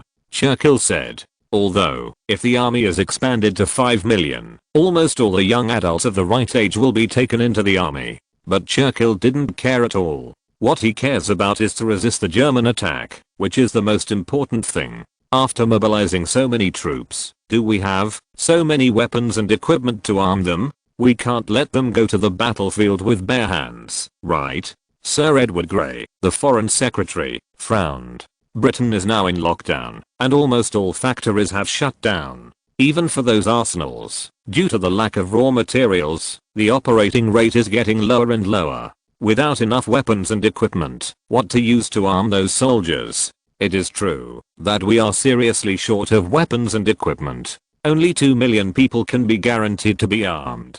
The remaining 3 million people don't even have rifles. But we can't cool down the patriotic enthusiasm of the people because of this, right? Weapons and equipment. We will try our best to find a solution. Richard Haldane said. Sir Edward Grey had to keep silent. Under the current situation, Churchill and Richard Haldane, who are in charge of the army, have risen to the top in the cabinet. The others simply nodded and agreed. Is there any intelligence on the Germans? Churchill asked. Although, Britain is preparing for war as much as possible, hoping to resist the Germans. However, the strength of the German army kept Churchill in doubt. The numbers of the German troops that appeared near Calais are as many as 3 legions, namely the 1st, 2nd, and 3rd legions of the German army. The 8th legion, the Kaiser's enemy attack, did not appear. But we believe that the German 8th army will definitely participate in the attack. Therefore, we judge that the troops sent by the Germans to the British mainland should only be these 4 armies, with a total of about 1 million people. Richard Haldane said. 1 million people. If the Germans don't increase their troops, can we withstand their attack? Churchill asked. If the German army only dispatched 1 million people, this gave Churchill a glimmer of hope. If we try our best, we should be able to resist them. However, if the Germans continue to increase their troops, then we will be very struggling. However, another news is that the Germans have dispatched 4 legions and are raging in Eastern Europe. Encircle and suppress the local guerrillas and other resistance forces. In this case, the Germans should have no extra troops to invest in the attack on the British mainland. As long as we can resist the attack of the million Germans, our goal will be it can be achieved. Richard Haldane said. Great, said Churchill. In his opinion, it should not be difficult to resist the attack of a million German troops. After all, they have an army of 5 million. Your Excellency, I suggest that we prepare to retreat. If the German army dispatches more troops to attack the British mainland, it will be difficult for us to resist. Sir Edward Grey said. The smile on Churchill's face dissipated. He frowned and thought for a while, then nodded. Okay, Sir Edward Grey, you go to Canada secretly. If it is impossible, we will withdraw to Canada. Okay, Your Excellency the Prime Minister. However, the Americans may not welcome us to Canada. Sir Edward Grey said. Churchill nodded, standing on the standpoint of the Americans. Of course they would not want the British to withdraw to Canada. In that case, it is very likely that the flames of war will spread to America. Once the Germans attack Canada and the British can't resist it, the Germans are very likely to gain a foothold in the Americans. At that time, it will be a huge threat to the Americans. In addition, the Americans dominate the Americas, and they don't want to have a powerful neighbor around them, which will pose a great threat to them. Therefore, the Americans should try their best to prevent the British from withdrawing to Canada. When necessary, those Americans will even use force. Let's find a way to talk to the Americans. Big deal, give them some benefits. Tell them that we are only temporarily living in Canada. When we defeat the Germans, we will leave. Churchill said. Yes, Your Excellency the Prime Minister. Sir Edward Grey nodded. Chapter 687, Secret Visit to the United States. Your Excellency, South Africa is too close to the Germans, Australia is too far away, and India is too backward. Therefore, Canada is our best retreat. Although, if the Germans only send 1 million people to attack the British mainland, it is very possible to resist their attack. However, we have to prepare for the best and the worst. Once the mainland cannot hold on, I hope we can withdraw to Canada and continue to fight. Churchill said to Foreign Secretary Sir Edward Grey. The German army is too strong. Even if only 1 million people are sent to attack the British mainland, Churchill still does not have the confidence to hold the British mainland. What's more, no one can guarantee whether the German army will send more troops to the UK after they resisted 1 million German troops. After all, in order to win the final victory, Germany will definitely go all out. With the other battlefields already over, the German army can already gather the main force to deal with Britain. In contrast, the strength of the British army is really terrible. Your Excellency, I know. I will do my best to arrange everything. I will try my best to communicate with the Americans. However, this time, the Americans may have too many demands. Sir Edward Grey said. Churchill nodded. If our homeland falls, there is really no way out. Even if the Americans ask too much, we can only agree. That is to say, no matter what demands the Americans make, shall we agree to them? Sir Edward Grey frowned. Come in and get the best conditions for us. Churchill sighed. The former British Empire was the hegemon of the world. Now, it has fallen to such a point. This is indeed very sad. Okay, Your Excellency, I understand. Sir Edward Grey nodded. In order to send Sir Edward Grey safely to the United States, the British Navy specially dispatched a cutting-edge destroyer to set off overnight. Although, the German Navy blocked Britain. But at night, there are still many loopholes that can be drilled. What's more, the speed of the destroyer is very fast. As long as it uses the night to get rid of the tracking of the German Navy, it will not be so easy to catch up with it during the day. Although Canada is a colony of the United Kingdom, it is actually a self-governing dominion now, with greater autonomy. Whether it is the Governor General or the Prime Minister of Canada, as well as those politicians, they all hope that Canada can achieve true independence. If the British government moves from the mainland to Canada, it will deal a heavy blow to Canada's independence process. Therefore, they will not welcome the British government. Fortunately, the current British government still has a lot of influence in Canada. The military, in particular, is basically under the control of the British government. Therefore, if the British government forcibly moves to Canada, the local political forces have nothing to do. After British Foreign Secretary Sir Edward Grey arrived in Canada, He held secret talks with Canadian Governor General Arthur William Patrick Albert and Prime Minister Robert Laird Borden. Both Governor Albert and Prime Minister Borden clearly opposed the move of the British government from the mainland to Canada. None of them wanted war to come to Canada. Sir Edward Grey assured them that, as long as the war with Germany ended, whether it was victory or defeat, the British government would eventually move out of Canada. Moreover, he promised the two that Canada would be given true independence by then. Governor Albert and Prime Minister Borden knew that it would be difficult for them to refuse the request of the battalion commander's government. After all, Canada is still a British colony. At the same time, the army was still under the control of the British government. There are only about 7 million people in Canada. Even if Britain is now in decline, it is not something they can resist. Therefore, Governor Albert and Prime Minister Borden had to agree to Sir Edward Grey, agreeing that once the British mainland fell, the British government would move to Canada. The two of them also asked the British government to guarantee that once the war is over, they must move out of Canada.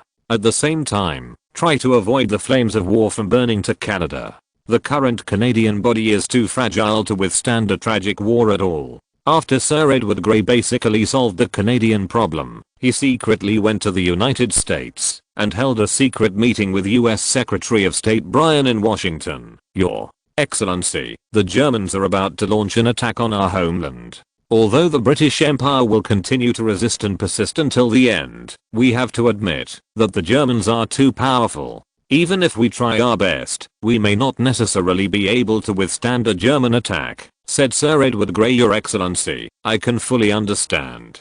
The fighting power of the Germans is really too strong. They almost defeated the entire Allied powers by themselves. Bryan sighed. Now, the United States is fortunate that they are not involved in the war. Otherwise, perhaps the United States is now having a headache as to how to end the war. Yes. No one thought that the fighting power of the Germans would be so strong, which completely exceeded everyone's expectations. Sir Edward Grey said. In particular, the Royal Navy has always regarded itself as the number one in the world. But I didn't expect that after a few naval battles, their main force was almost wiped out. Your Excellency, if the British Empire can't hold on, then just end the war.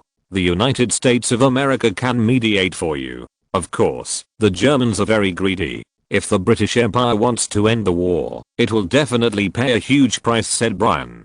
Germany has severely blackmailed the Kingdom of France and Italy, which is already known to the whole world. If Britain wants to end the war, it is estimated that the price it will pay will be greater than that of France. Britain is richer than France, and the Germans will definitely not let go of such an opportunity. Of course, none of this has much to do with the United States.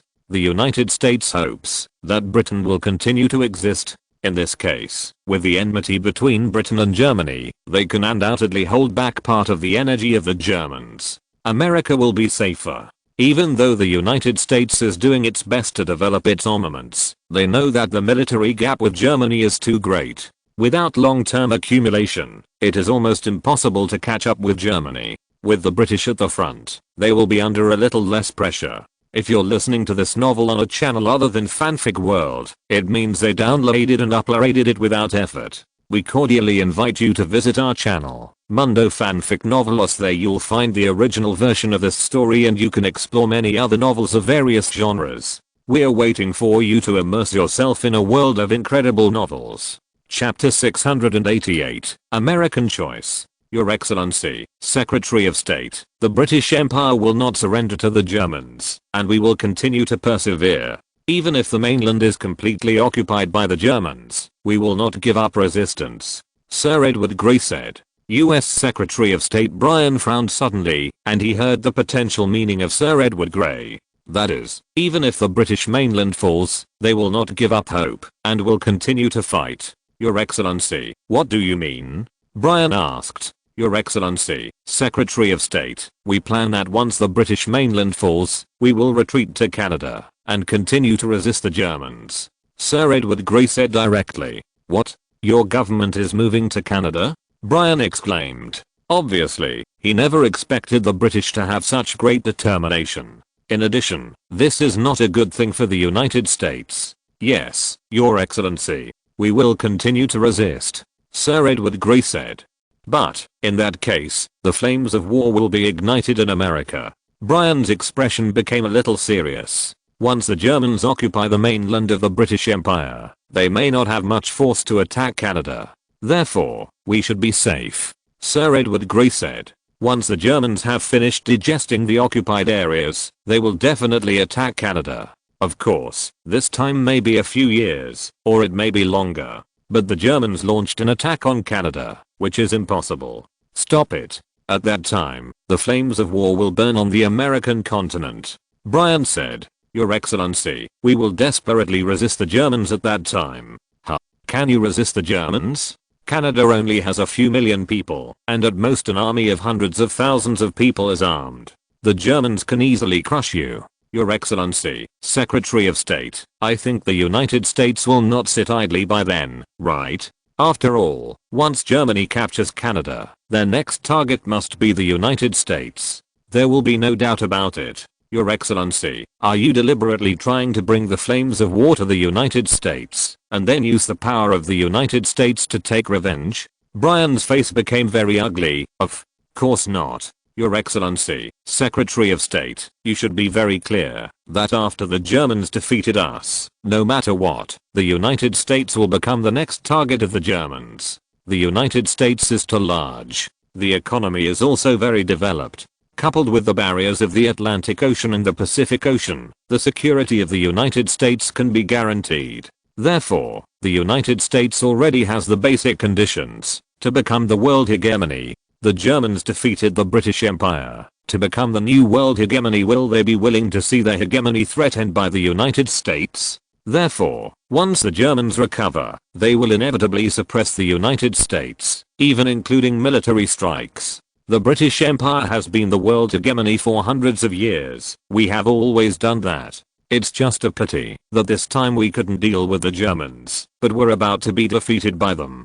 Sir Edward Grey said. The expression on Brian's face kept changing. The United States would be the next target of the Germans. Of course he knew very well. This is also the consensus of the US government. Therefore, the US government will do its best to develop military power so that they can resist German attacks in future wars. Of course, it would be great if the Germans could be defeated and replace Germany as the new world hegemon. However, it is undoubtedly very difficult to defeat Germany, which is in full swing. At least judging from the current strength of the United States, they have no chance. This is also what makes the US government feel uneasy. Secretary of State, if the British Empire can no longer defend its homeland, it will have to move to Canada. At that time, our two countries can cooperate with each other. We both have a common enemy, so our two countries should unite. Yes. The United States has strong industrial strength, but it is still relatively backward in terms of cutting-edge technology. The British Empire undoubtedly has a great advantage in this regard. We can complement each other. If this is the case, the strength of the United States will definitely increase. You have stepped up to a higher level. You will have greater confidence in resisting the German attack and even defeating them. Sir Edward Grey continued. Your Excellency, I have to admit that your words are too tempting. I will report to the President. However, I cannot guarantee that the President will agree. Brian said. Hearing what Brian said, Sir Edward Grey finally breathed a sigh of relief. He knew that the Americans would definitely agree. Your Excellency, Secretary of State, I believe that Your Excellency the President is a very wise person. He must know what choice is the most beneficial for the United States of America. Sir Edward Grey said. After the meeting, Brian rushed to the White House immediately and reported the matter to President Woodrow Wilson. After listening to Brian's report, President Woodrow Wilson frowned tightly. The British trying to pull us into the water? Since the outbreak of this war, they have been thinking about pulling us into their camp. However, the British are right. Although we avoided this war, but we have also become the next target of the Germans. Therefore, we know that the British have bad intentions. But our options are running out. President Woodrow Wilson said. Your Excellency, do you mean that we are going to promise the British? Brian asked. Yes, Your Excellency Secretary of State. Regardless of whether the British government moves to Canada or not, we will become the next target of the Germans. Therefore, the only thing we can do is to strengthen our own as much as possible before the Germans launch an attack. Strength. Only in this way can we have enough strength to deal with the Germans. Although Britain has fallen, many technologies in their hands are what we need. This time, just take this opportunity to let the British transfer those technologies give us, said President Woodrow Wilson. Secretary of State Brian nodded. He knew that President Woodrow Wilson's decision was right. Now that the next war cannot be avoided between the United States and Germany, then it is correct to do everything possible to make yourself stronger. Chapter 689, American Ambition. Your Excellency, we need the design drawings of the British aircraft carrier and aircraft, as well as related technical information. In addition, we urgently need the technical information of aero engines. U.S. Secretary of the Navy Daniels looked eager. These technologies are lacking in the United States. If they can be obtained from the British, they can save a lot of time and money. Aircraft carrier? There are still planes? As far as I know, the British don't have aircraft carriers. Although they also have planes, they are not the opponents of the Germans. President Woodrow Wilson said. Yes, Your Excellency. However, the British have already started research in this area. It's just that the current situation in the UK makes it impossible for them to build an aircraft carrier. But they have never stopped theoretical research. If we can get their technical data, which will save us a lot of effort, Secretary Daniels said. Well, Your Excellency, Secretary of State, when negotiating with the British, at this point, President Woodrow Wilson said. Yes, Your Excellency. Secretary of State Brian nodded. Your Excellency, it is best to get the British tank design drawings and technical data, especially the technical data of the engine. Secretary of War Garrison said. Secretary of State, we also want these things. President Woodrow Wilson continued. Okay. Brian recorded. Gentlemen, is there anything else we need? President Woodrow Wilson looked at the other cabinet ministers. Your Excellency, this time we support the British in such a way that we have undoubtedly taken a great risk. Therefore, we can make more demands on the British. For example, once we defeat the Germans, can the British give us some colonies as a reward? Said Treasury Secretary McAdoo. Americans are also salivating over the huge British colonies. The rise of the United States was too late, so that the major colonies in the world fell into the hands of European powers. Even if the United States won the Spanish-American War, it only took Cuba and the Philippines. So much so that they have to propose a portal development policy so that American goods can enter more markets. If the United States can have more colonies, then these are unnecessary. Woodrow? President Wilson nodded. This is undoubtedly an excellent opportunity. The British are now cornered by the Germans. If the United States proposes these conditions, it is impossible for the British to refuse. In other words, they couldn't refuse at all. The colony is the lifeblood of the British. Will they agree? Brian frowned. Yes, if Germany can be defeated, the British Empire will rise again. Even if it can no longer become the world's hegemon, it will still be one of the world's major powers. Otherwise, Britain will be completely destroyed. Under such circumstances, the British have nothing, it can be discarded. As long as we do not move the most core colonies of the British should agree to our request. President Woodrow Wilson said. The core colonies of the British are mainly India, Canada, South Africa and Australia. Apart from these few places, I don't think the other colonies of the British are of much value. Brian said, everyone knows that India is the most important colony of Britain, and is known as the most shining diamond in the Queen's crown. In addition, South African gold and diamonds, as well as other precious metals, have become an important source of income for Britain. Canada was about to become the place where Great Britain moved after the fall of the mainland. Australia has a large land area and a sparse population. Although it is very backward, its development potential cannot be underestimated. It can be said that, as long as these colonies are in hand, Britain will not fall. Of course, it is precisely because of this that other countries are eyeing the British colonies and want to asterisk the fat from the British. When the British Empire dominated the world, even if other countries had such ambitions, they could only hide it in their hearts. The British Empire at that time was invincible. However, it is different now. The British have lost a complete defeat in this war. If you can't even keep your own homeland, how can you care about those colonies? However, this does not mean that other countries will be able to attack those colonies. Germany, which is about to win this war, is very likely to take over those colonies in full. If we go to asterisk those colonies at this time, wouldn't that be a tiger's mouth? At that time, the Germans will definitely attack them. How could they resist it? In addition to those few colonies, there are some colonies that are also good. For example, the Malayan colony, the Burmese colony, the colonies in the Middle East and those colonies in Africa. If you can get some from the British, it will be good for the United States. The United States will be very beneficial. McAdoo said. What about the Germans? The Germans will definitely declare war on us. Garrison said. We can reach an agreement with the British. After the Germans are defeated, those colonies will be transferred to us.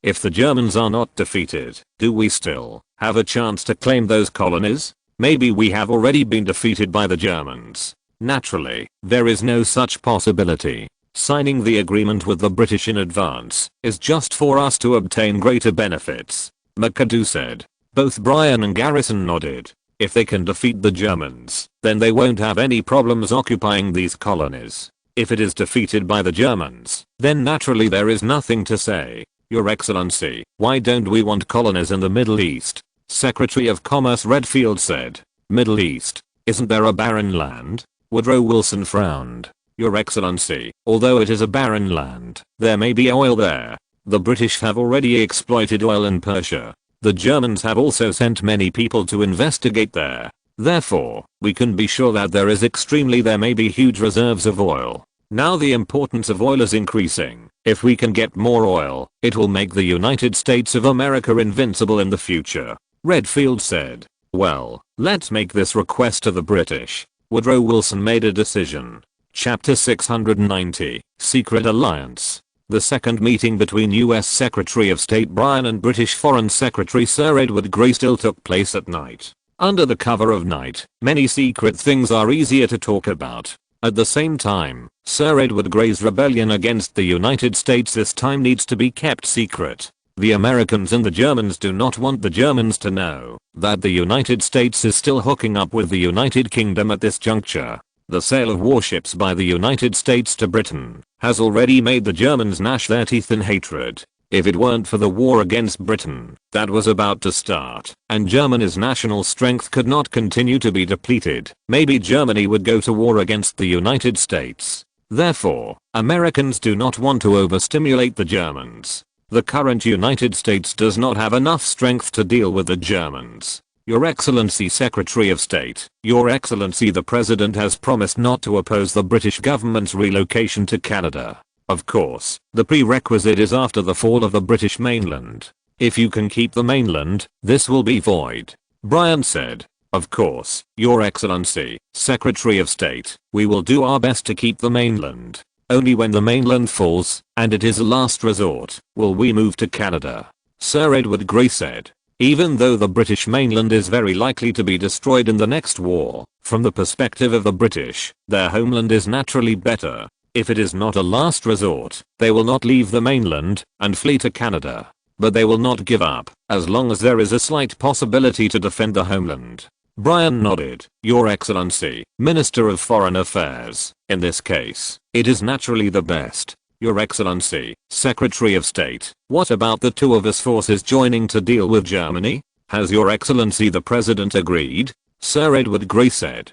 Compared with the previous question, this question is what he really cares about. Although Canada has a vast area, its population is too small. With only a few million people, it is almost impossible for Canada to develop and resist the German attack. Therefore, if the British government wants to move from the mainland to Canada and resist the pursuit of the Germans, it must obtain the support of the Americans. Otherwise, they would not be able to gain a foothold in America at all, let alone seek revenge from the Germans leaving the mainland. The British government can only linger on. They no longer have the strength to defeat the Germans. In this world, except for the United States, no other country seems to have that kind of strength. This made the British try their best to unite with the United States. Only in this way can they hope for revenge. Your Excellency the Minister of Foreign Affairs, Your Excellency the President does not quite agree with the alliance with the United Kingdom. After all, if the United Kingdom loses its homeland, its strength will be greatly damaged.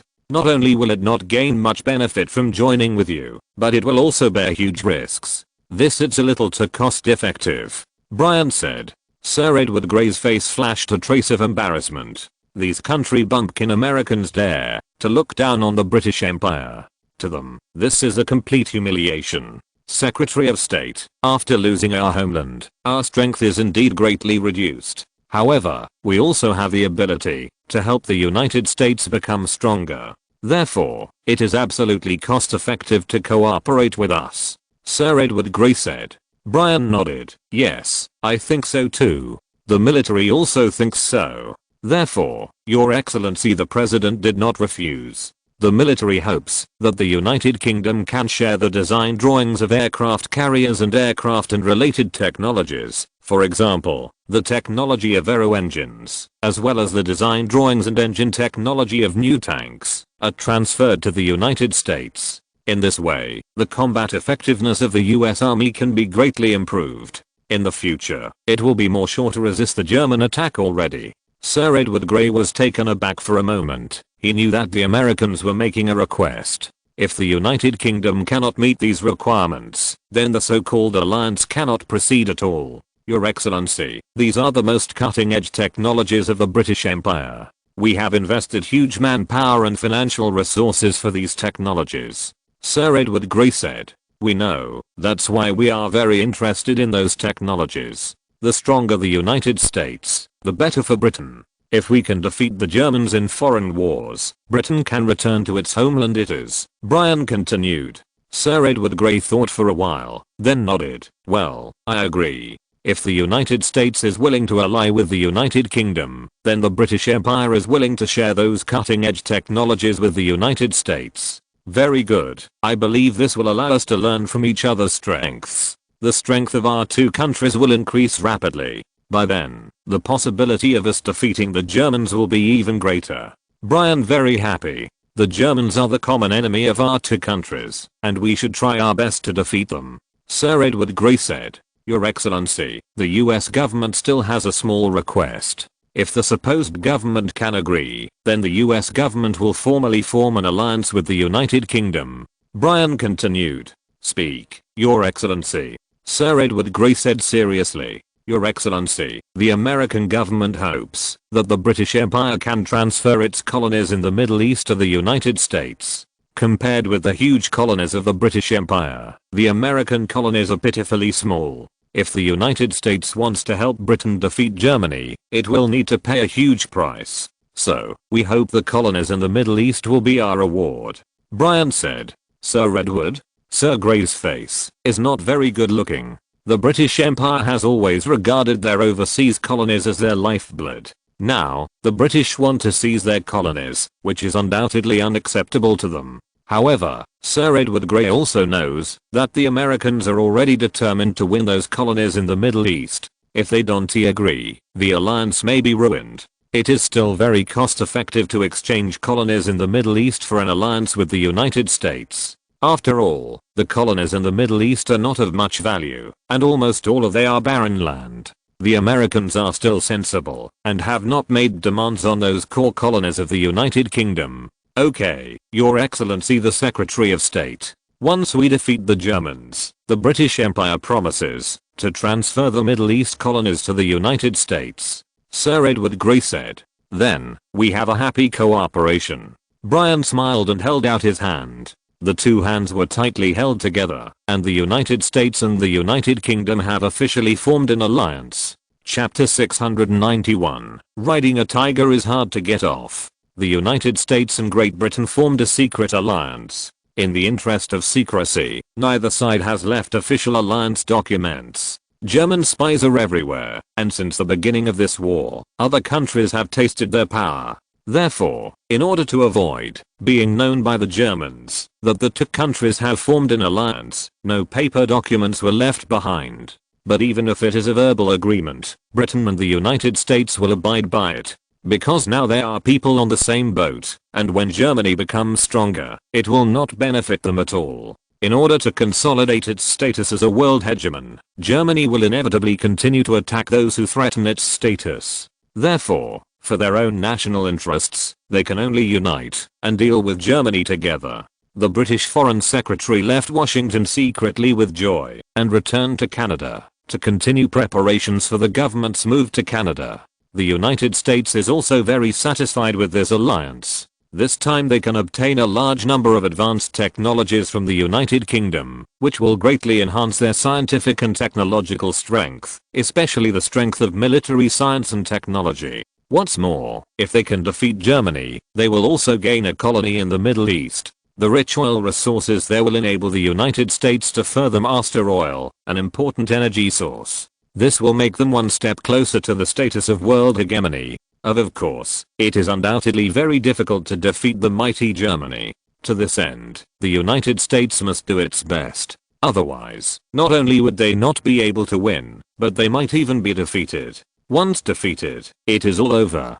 Britain has gained a powerful ally like the United States, so that even if they are defeated at home, it is still possible to defeat Germany in the future. However, God is fair. While the United Kingdom is doing its best to win over the United States as an ally, their other ally will abandon them. In the Far East, there is a country very similar to Britain. It is also an island country, and it has also developed into one of the world's great powers by relying on a powerful navy. However, compared with the United Kingdom, the time for this big country to rise is too short. However, their ambitions are not small at all. On the contrary, they have the ambition to swallow the whole world and dominate the universe. The island country is an important ally of the United Kingdom in the East, and the two parties have signed a covenant. During the Sino-Japanese War of 1899-1895, the island nation made a huge gamble with all the power of the whole country. As a result, they were lucky, defeated the decadent Qing dynasty, and gained huge profits. Relying on these profits, the island country quickly became stronger. The island nation, which has become stronger, has become the most important target of the British. They urgently hope that the island nation can become their chess piece to contain polar bears in the East. Therefore, on January 30th, 1902, the two sides signed the Treaty of Alliance in London. The main purpose of this treaty is against the Russians. After the signing of the treaty, the United Kingdom also strengthened its support for the island country, which made the island country have the courage to provoke polar bears, and in the Russo-Japanese War that broke out in 1904, the polar bear was beaten to the ground. In 1905, Britain and the island country signed the alliance treaty for the second time. The treaty recognizes the island nation's right to protect North Korea, and also stipulates that, if one country is attacked, the other country must provide military assistance. In 1911, Britain and the island countries renewed the alliance treaty for the third time. In other words, when the World War broke out, the island country and the United Kingdom had an alliance. So, after the war broke out, the island country declared war on Germany. And while Germany was shrinking its forces around the world, it took the opportunity to occupy those German colonies in the Pacific Ocean. Germany was unified late. When they rose, the world had already been divided up, so they didn't get many good colonies. However, Germany still has several colonies in the Pacific Ocean, including German New Guinea, German Samoa, the Caroline Islands, the Federated States of Micronesia, Palau, and the Mariana Islands. After the outbreak of the war, because the German army basically withdrew from these colonies in the Pacific Ocean, the islanders could occupy these colonies without bloodshed. This made the islanders very excited, thinking they had taken advantage of it. However, the development of the final battle situation made the islanders a little aggrieved. They did not expect that the Germans would be so fierce on the European battlefield, and the Allies were so vulnerable. Even the victory of this war will soon be won. This made the German colonies occupied by the island countries suddenly become hot potatoes. There is no doubt that after Germany wins the European battlefield, it will inevitably attack the island countries that dare to invade their colonies. Although the island country thinks that it has strong military power and long-term military luck. However, Germany is different now. They have the most powerful navy and the most powerful army in the world. The military power of the island country is not an opponent of Germany at all. Their only advantage is probably that they are too far away from Germany and are on the other half of the world. But even so, the people of the island country are very worried about whether the Germans will use force against the island country after winning the European War. At that time, will they be able to be as lucky as they were in the Russo-Japanese War and win again? Inside the island country, there are also two factions. One faction continues to occupy these territories. As the saying goes, can you spit out the fat you eat in your mouth? Not to mention a greedy country like an island country. Their land area is small, and there are many natural disasters at the same time, which makes them particularly eager to acquire more territories.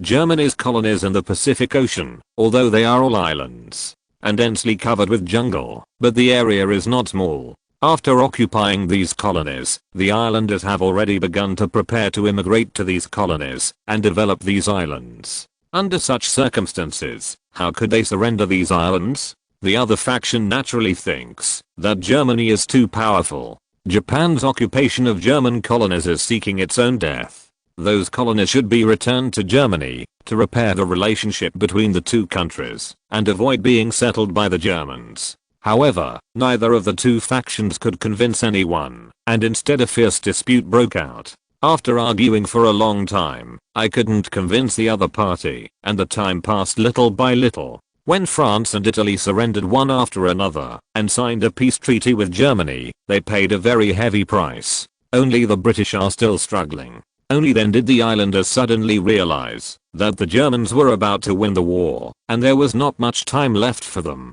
Chapter 692, Sket, Tokyo, the capital of the island country, the Prime Minister's office. Although there is an emperor in the island country, the actual power of the emperor is not much, and he is only the symbolic head of state. The real power is still in the hands of the cabinet. Especially after the death of Emperor Meiji, the successor Emperor Taisho was an emperor with a somewhat abnormal head, which further compressed the emperor's power. In the meeting room of the Prime Minister's office, Prime Minister Shigenobu Akuma, Foreign Minister Kato Takaki, Rakuso Karichinosuke, Marine Minister Yatsushiro Rakuro, Kozo Wakatsuki Ryujiro, and other cabinet ministers all gathered here.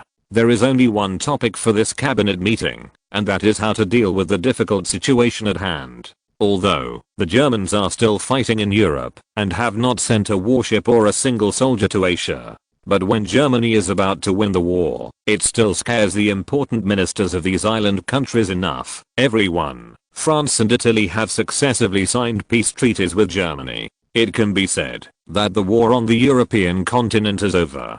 Now only the United Kingdom is still struggling. However, the narrow strait is obviously impossible to resist, can withstand the attack of the Germans. The powerful German navy will asterisk their equally powerful army to land on the British mainland. There is almost no suspense whether the British can withstand the attack of the world's #1 German army. So, the problem is before us. The Reich and Germany are at war, and we have occupied the German colonies in the Pacific Ocean. If we don't want to change this situation, wait until the Germans defeat the British, then the next target to be attacked is probably us.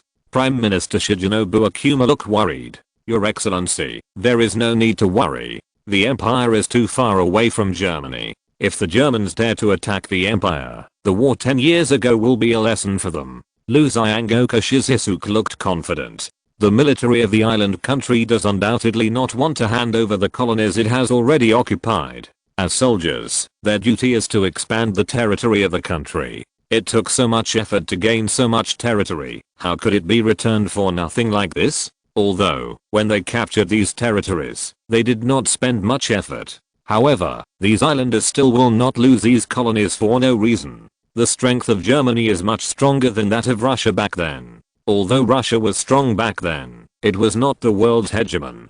Compared with Germany now, it is simply not the same. Foreign Minister Takaki Kato said, Your Excellency, the Germans are very powerful, but they also need to use their troops in many places. Especially the colonies they received from the French and Italians also need to send a large number of troops. If the Germans defeat the British, then the British colonies must also belong to them. I'm afraid that the entire German army will be drawn in. Under such circumstances, the safety of the empire is guaranteed. Okarichinasuk retorted. If the Germans send their navy to attack the empire, will the imperial navy be able to resist it?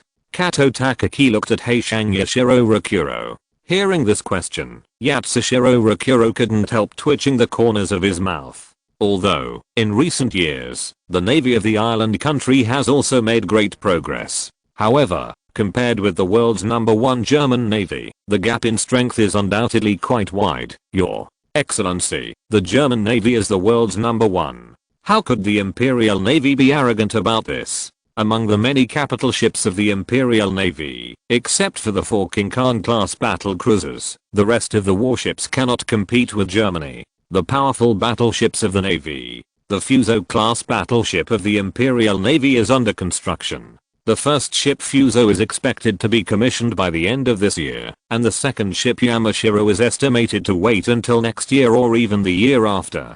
As for the previous Koichi class battleships, they can only be regarded as quasi-dreadnoughts, and the Satsuma class battleships and Kotori class battleships can only be regarded as pre-dreadnoughts. The other Iwabi and Hitsuno, Sagami, Zhaofang, Tango, Shikishima, Asahi, Mikasa and Fuji are also former dreadnoughts. And in Europe in the decisive battle at sea, the former dreadnoughts were not eligible to go to the battlefield. The Germans sank 21 former dreadnoughts of the British Navy in the Sea off Le Havre some time ago. Every former dreadnought of the British Navy that was sunk ships are no worse than our former dreadnoughts. In addition, the Germans have as many as 24 such pre-dreadnoughts, Yashiro Rakuro said. Suddenly, the faces of all the cabinet ministers were not very good looking. Although they know that Germany is very powerful, the German army is #1 in the world, and the German Navy defeated the British Navy, which is also #1 in the world. However, there is no intuitive feeling. But now, the German Navy actually has so many warships, which immediately gave them an intuitive feeling. With the strength of the German Navy, it is obvious that it can wipe out the navy of the island country in a backhand. In addition to as many as 24 former dreadnoughts, the German Navy has 34 powerful battleships that are not inferior to our Qin Tian class battle cruisers. There are even many which are more powerful than the Qin Tian class battle cruisers. Therefore, even if the German Navy does not try its best to attack us, they only need to send a small part of the fleet to attack, and the Imperial Navy will not be able to resist, Yashiro Rakuro said. Hachi, Yashiro-kun, have you been frightened by the Germans? What about your samurai bravery? Okarichinasuk cursed. It's not fear, but a statement of the facts. If you know that the enemy is much stronger than you, but you still want to provoke him, you will be courting death. Such a person is simply an idiot. There will be no such person in the Navy, or only the army has such people. Yashiro Rakuro countered mercilessly. Between the Navy and the army of the island country, there is almost incompatible water and fire. Although there are many contradictions between the army and navy of other countries. However, it will not be as big as the army and navy of the island country. Arsehole. Does the navy want to give up the territories we have worked so hard to get? Our army will never give up. Okarichinasuk insisted. Okay, stop arguing. The German navy is so powerful, isn't it a little unwise for us to provoke them? Prime Minister Shigenobu Akuma said. Obviously, after learning that Germany's military strength is so strong, Prime Minister Shigenobu Akuma was a little frightened.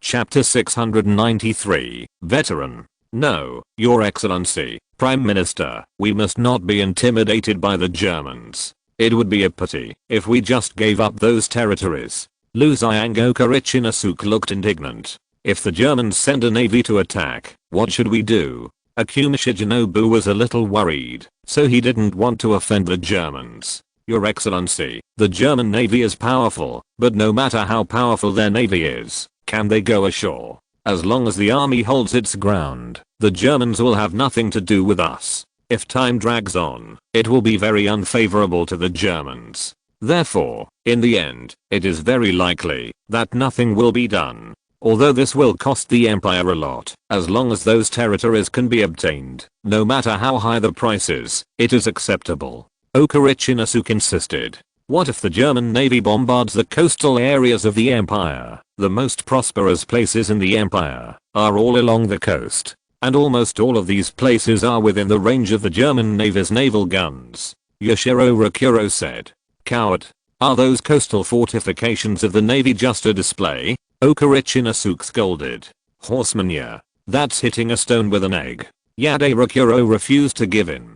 Seeing that the two were arguing again, Akuma Shigenobu had to announce the adjournment of the meeting to avoid subsequent physical conflicts between the two. Okay, let's end today's meeting. Akuma Shigenobu said. Your Excellency Prime Minister, our time is running out. We must make an early decision. Foreign Minister Kato Takaki said. I have to. I will go to see the elders later. It is better for the elders to decide on such a major matter of national destiny, Akuma Shigenobu said. However, his tone was full of helplessness. Although Akuma Shigenobu is the elder of the island country, the de facto head of government. However, only he himself knows that he is actually just a puppet. The current power is in the hands of those elders. If the elders are dissatisfied, they can change to a new prime minister at any time. As soon as Shigenobu Akuma was going to see the senator, the other cabinet ministers immediately stopped arguing.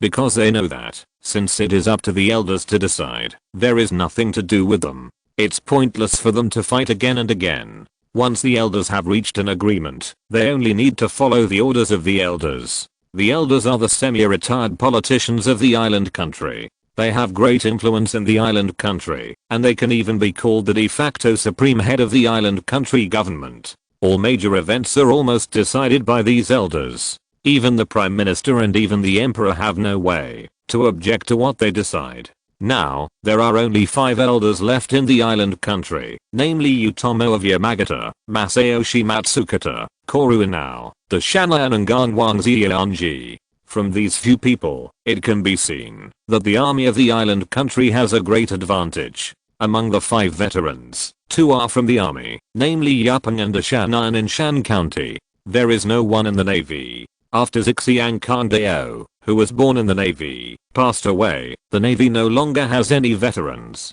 This has always put the navy at a disadvantage in the struggle with the army. The navy of the island country has always wanted to push Gonbo Yamamoto and Hihachiro Togo to the throne of veterans. However, it has never been successful. That afternoon, Shigenobu Akuma arrived at the residence of Erimomo in Yamagata. Shanxun Yapeng is the most senior of the 5 elders, so elder meetings are usually held in his mansion. At the meeting of the elders, Shigenobu Akuma, as the prime minister, only had the right to speak, but he had no right to make decisions. Only the elders have the power to make decisions. Everyone is here, so let's start the meeting.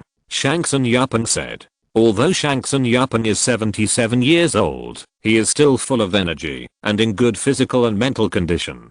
Among the other elders, Masayoshi Matsukata is the oldest. He is 80 years old, but his spirit is not bad. Only Koru Inao is 79 years old, but his spirit is not very good. In another time and space, he also only a few months to live. The younger Dashanan and Zionsi Ganwang are also 73 and 66 years old respectively. It can be seen that the island country is actually a *** country, and the actual power of the country is in the hands of these old men in their 70s and 80s. Your Excellency, Prime Minister, what is difficult for the cabinet to decide this time? Shan County Yaotomo asked. Your Excellency, Prime Minister, what is difficult for the cabinet to decide this time? Empire declared war on Germany at the beginning of the war because it was an ally of the British Empire in this world war. It also took the opportunity to rob Germany's colonies in the Pacific Ocean. But unfortunately, Germany's European battlefield the performance was very heroic, and now the kingdoms of France and Italy have been defeated one after another. In addition to Russia, which had withdrawn from the war before, only the United Kingdom is still struggling. From the comparison of the strengths of the two sides, the United Kingdom was defeated. It is also a matter of time. The cabinet is worried that the Germans will immediately attack the empire after the end of the European battlefield. The cabinet now has 2 views. One is to give up those colonies and return them to Germany and seek the understanding of the Germans to restore the 2 countries. The other is to continue to occupy those territories and prepare to fight the Germans in the Far East. If the empire wins, then those colonies will belong to the empire forever, and even the empire can get more things. However, if the empire loses, the consequences may be unbearable. The achievements of the empire, since the Meiji Restoration, are very likely to be completely lost in the war. Akuma Shigenobu explained clearly the cause and effect of the cabinet in the disagreement, and then he shut his mouth tightly, waiting for the decision of the elders. After listening to Shigenobu Akuma's statement, the elders frowned. Their experience told them that the problem this time was indeed very difficult. Germany is too powerful. What the island country did this time was completely a matter of snatching food from the mouth of a tiger. It is impossible for any country to tolerate such behavior by an island country. Therefore, it is very possible that in the future, after the end of the war in the European battlefield, Germany will attack the island countries. If Germany launches an attack on us, will the Navy be able to reenact a victory in the Battle of Tsushima? Asked Teratomo Yamagata. During the Tsushima Sea battle, the navy of the island country waited for work and had a showdown with the Russian navy from afar. In the end, the island navy won the victory, which enabled them to win the Russo-Japanese War. Chapter 694, Ambition. Your Excellency, the German Navy is too powerful. Yatsushiro-kun claimed that the German Navy can easily destroy us. They don't even need to send the main force, they only need to send any fleet to defeat us. Akuma Shigenobu said. The time for the rise of the empire is too short, and compared with the old European powers, the gap is too big. Shanks and Japan sighed. Since the Germans are so powerful, it seems that we can't fight them head on. In that case, we will be the ones who suffer. Masayoshi Matsukata sighed. These veterans have all come all the way since the Meiji Restoration. They have witnessed the island country from being weak to strong, and they also hope that the island country will become stronger and stronger. What about the army's opinion? Shanks and Japan asked. The army's attitude is very firm. They don't want to give up those territories. Your Excellency, the Minister of War believes that the empire is too far away from Germany. Even if the Germans want to send troops to attack us, they can only send the navy at most. The army can hold its ground, and the navy's warships, although powerful, it cannot threaten us, Akuma Shigenobu said. That's true. It is impossible for the Germans to send too many troops to attack us. What's more, the strength of the Imperial Army cannot be underestimated. If the Germans only send a small army to attack us, we will definitely be able to defeat them and win the victory. Yes. In that case, the Germans will be in a difficult situation. Therefore, the Germans will at most send the navy to attack us. Dashanan smiled. Obviously, these veterans of the army are not willing to spit out the fat that has been eaten in their mouths. So, is the cabinet going to insist on occupying those colonies of the Germans? Akuma Shigenobu asked. Since the Germans have nothing to do with us, we can completely occupy those colonies. Shanks and Japan said. Everyone, I think we can avoid falling out with the Germans, and even get more benefits, said Zio and Temple Gunwang, who had not spoken. Mr. Zio and Temple, what's your opinion? Shanks and Japan asked. I think we should return the German colonies to them, and apologize to them, so as to obtain Germany's understanding. Zio and Temple Gunwang said. What? Everyone's eyes widened, as if they couldn't believe that Zio and Temple Gunwang would say such a thing. In this case, it would be a disgrace to the country. The islanders are extremely inferior. After they became stronger, this inferiority complex turned into arrogance, which made them arrogant. In their view, it is absolutely impossible to apologize to others and admit mistakes. Zeon-si-jun, what do you mean? Yapeng Shankson asked. He believes that Zio and Temple Gunwang is not a fool and would never come up with such an idea, Mr. Shankson. We offended Germany and even risked an undecided war with Germany and only got some barren islands. Isn't it worthwhile? Zio and Temple Gunwang smiled said.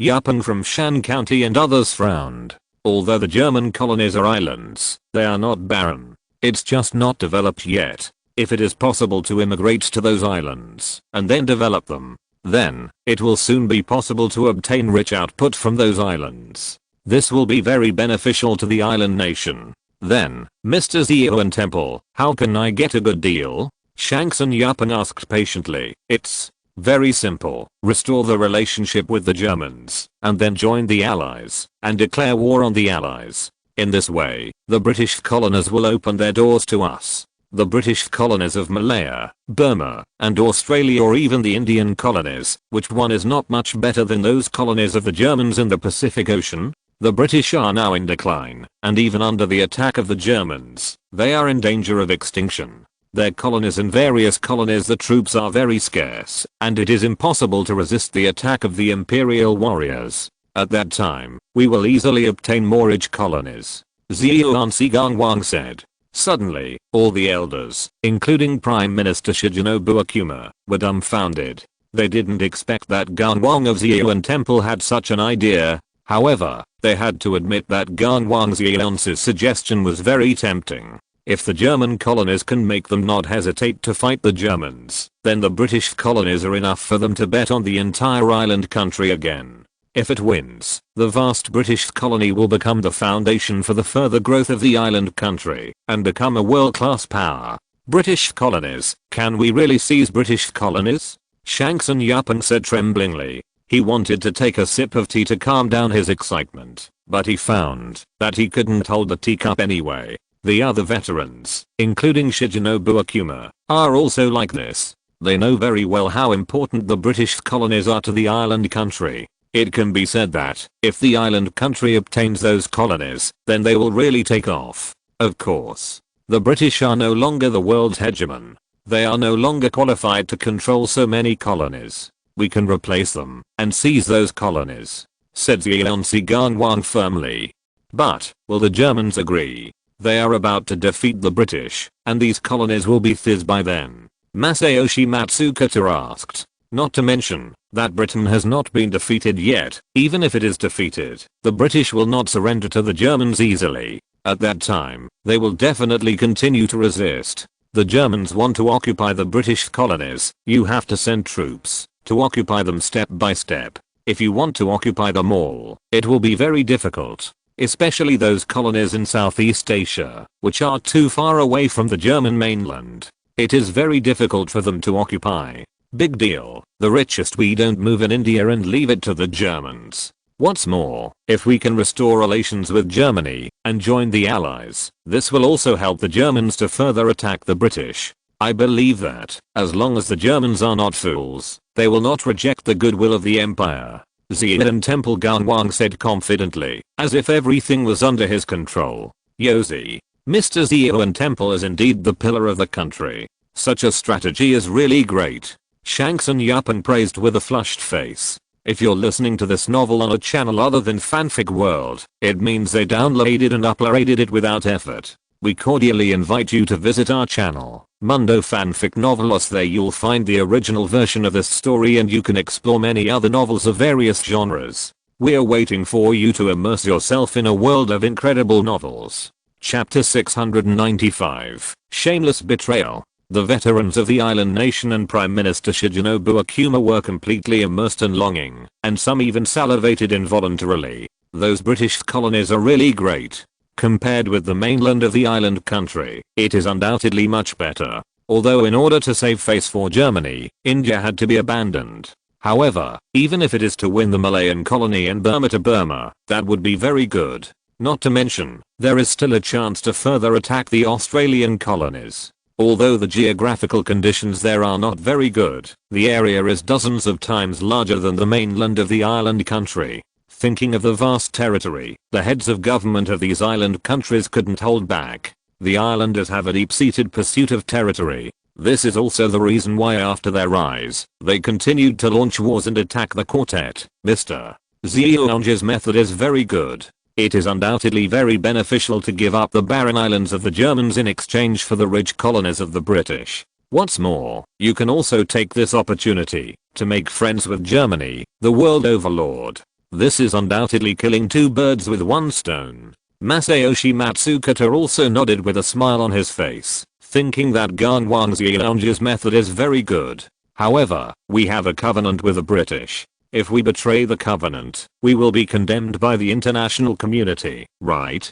Koruina was a little worried about this. Britain is about to be defeated, and we have no obligation to accompany them into the abyss. What's more, there are no permanent allies between countries, and there are only permanent interests. Xian Temple Ganwang said. That's right, as long as the empire can get real benefits, even if it damages its reputation, it's totally worth it. Shangsun Yapeng said. The other elders also silently repeatedly. They have already been stimulated by the plan thrown out by Xian Temple Ganwang. Everyone is thinking about how to get more British colonies so that the island country can get more territory. Akuma-kun, let's do it according to Seiyanji-kun.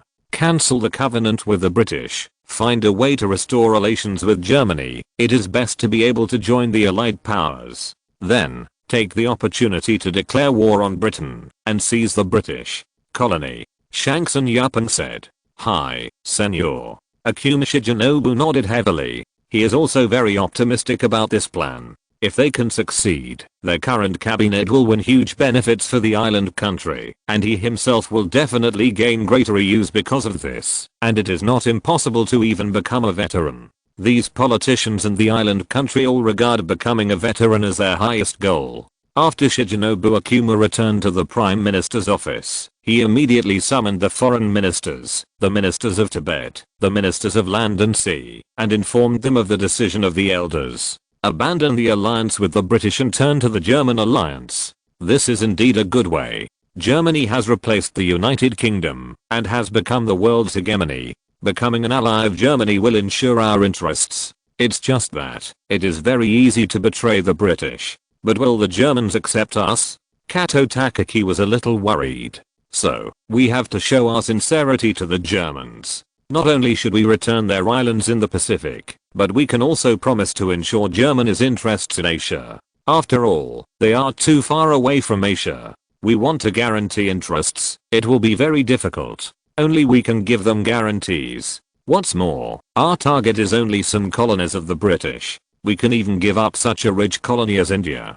Can't the Germans understand our sincerity? Akuma said. Well, Your Excellency, Prime Minister, I will let our diplomats try it. Although Kato Takaki thought it was a bit too much for granted, he also knew how great it would be for the island country if it succeeded. Navy and army, be prepared. Once we successfully formed an alliance with the Germans, we will immediately attack the British colonies. Akuma Shijinobu said. Yes, Your Excellency the Prime Minister.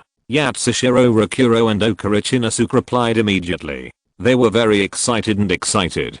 Compared with those islands of Germany in the Pacific Ocean, the British colonies were obviously more attractive. The next day, the foreign minister of the island, Takaki Kato, urgently summoned the British ambassador to the island, Edward. Hello, Your Excellency Foreign Minister. Ambassador Edward smiled modestly. Originally, in front of the islanders, Ambassador Edward always looked aloof. However, when Britain suffered a crushing defeat on the battlefield, Ambassador Edward could no longer maintain that superior image. Because he found that the attitude of the islanders towards him has gradually changed, and they are no longer as respectful as before. Your Excellency, please sit down. Kato Takaki said expressionlessly. After a few short greetings, the conversation between the two also entered the main topic. His Excellency, the Imperial government has some different opinions on the Anglo-Japanese alliance. Therefore, we must inform you in advance. Kato Takaki said. The Anglo-Japanese alliance? Your Excellency, I remember that there is nothing wrong with our alliance. Isn't it a few years before it expires? Edward immediately began to play dumb. What Kato Gaoming meant, he understood very well. In fact, he was worried about this issue before he came, for fear that the islanders would raise objections to the Anglo-Japanese alliance. After all, Britain is now in decline, and it is no longer enough for the islanders to fear. It is understandable that the islanders would have other thoughts. However, once the island is also betrayed, it would be a heavy blow to the British Empire, and even threaten the interests of the British Empire in the Far East. Edward has been the ambassador to the island country for several years, and he knows the greed of the island people very well. No, Your Excellency the ambassador. The imperial government believes that Britain is about to lose in the European war. Therefore, Britain is no longer able to fulfill the alliance treaty. Kato Takaki said. No, the British Empire's war in Europe has nothing to do with our alliance. Ambassador Edward objected, and their hearts kept sinking. He knew that the islanders were going to get serious this time. Sorry, the imperial government has decided to contact the alliance of Arctic countries from now on. Kato Takaki said directly. Damn. You are tearing up the Treaty of Alliance. You are betraying the British Empire. It is a shameless act. One day, you will pay the price for this. Ambassador Edward furiously pushed open the door of the office, left angrily. He knew that it was useless to say more when the islanders were determined.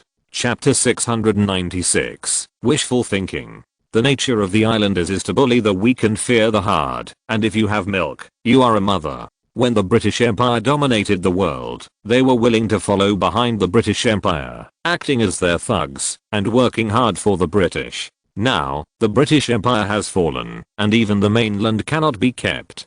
They immediately wanted to abandon the British Empire, and even bite the British Empire back. It can be said that they fully interpreted the behavior of the villain to the fullest. The British are undoubtedly very angry at the behavior of the islanders. However, they have nothing to do about it. The British Empire is now facing a crisis of life and death. If it is not done well, even the homeland will have to be lost. Under such circumstances, who will care about the alliance with the islanders? Of course, they also knew clearly about the plans of the islanders. After British Prime Minister Churchill learned of this, he said coldly, the islanders thought that the ship of the British Empire was going to sink, so they couldn't wait to jump ship. They even wanted to take the opportunity to bite us back, attack our colonies in the Far East. However, if they think that they can succeed in this way, they will underestimate the Germans. How can the Germans let them go? The appetite of the Germans is stronger than they imagine. Big one. If they dare to attack those colonies, they are provoking the Germans. Give orders to the colonies of Malaya and Burma. Once they are attacked by the islanders, they will retreat immediately. Since we have no strength to keep those colonies, we will leave them to the islanders. Let them fight the Germans. Churchill ordered. If Germany can fight a war with the island country because of this, it will undoubtedly be very beneficial to the British Empire. At least, while Germany was advancing into the Far East, the pressure on the British government, which moved to Canada, was relatively less. In this case, perhaps they can buy more time for them to recover their strength. Yes, Your Excellency the Prime Minister. The secretary immediately went to give the order.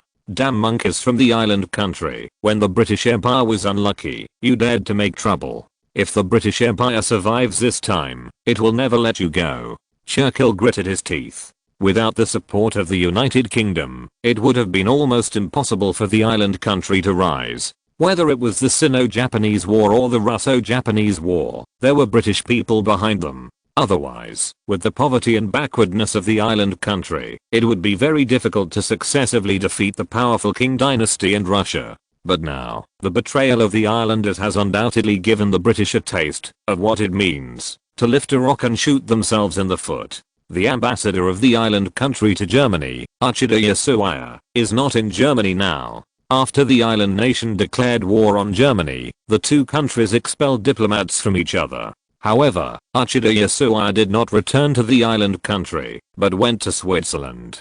During the war, Switzerland, a neutral country, was undoubtedly safer. At the same time, it is also a place where countries keep in touch. Here, even between belligerent countries, channels of communication can be maintained here. After receiving the domestic telegram, Uchida Yasuaya was stunned. He never imagined that such a decision would be made in China. Abandoning the British Empire for an alliance with Germany seems to be very beneficial to the island nation. But why should the Germans form an alliance with the island nation? Qin Uchida, who stayed in Switzerland, collected news, almost all of which were Germany's overwhelming victory on the battlefield. It is foreseeable that Germany will soon be able to win the final victory. Under such circumstances, how can Germany treat the island country? After all, the island country declared war on Germany at the beginning of the war and seized Germany's colonies in the Pacific Ocean in a very short period of time.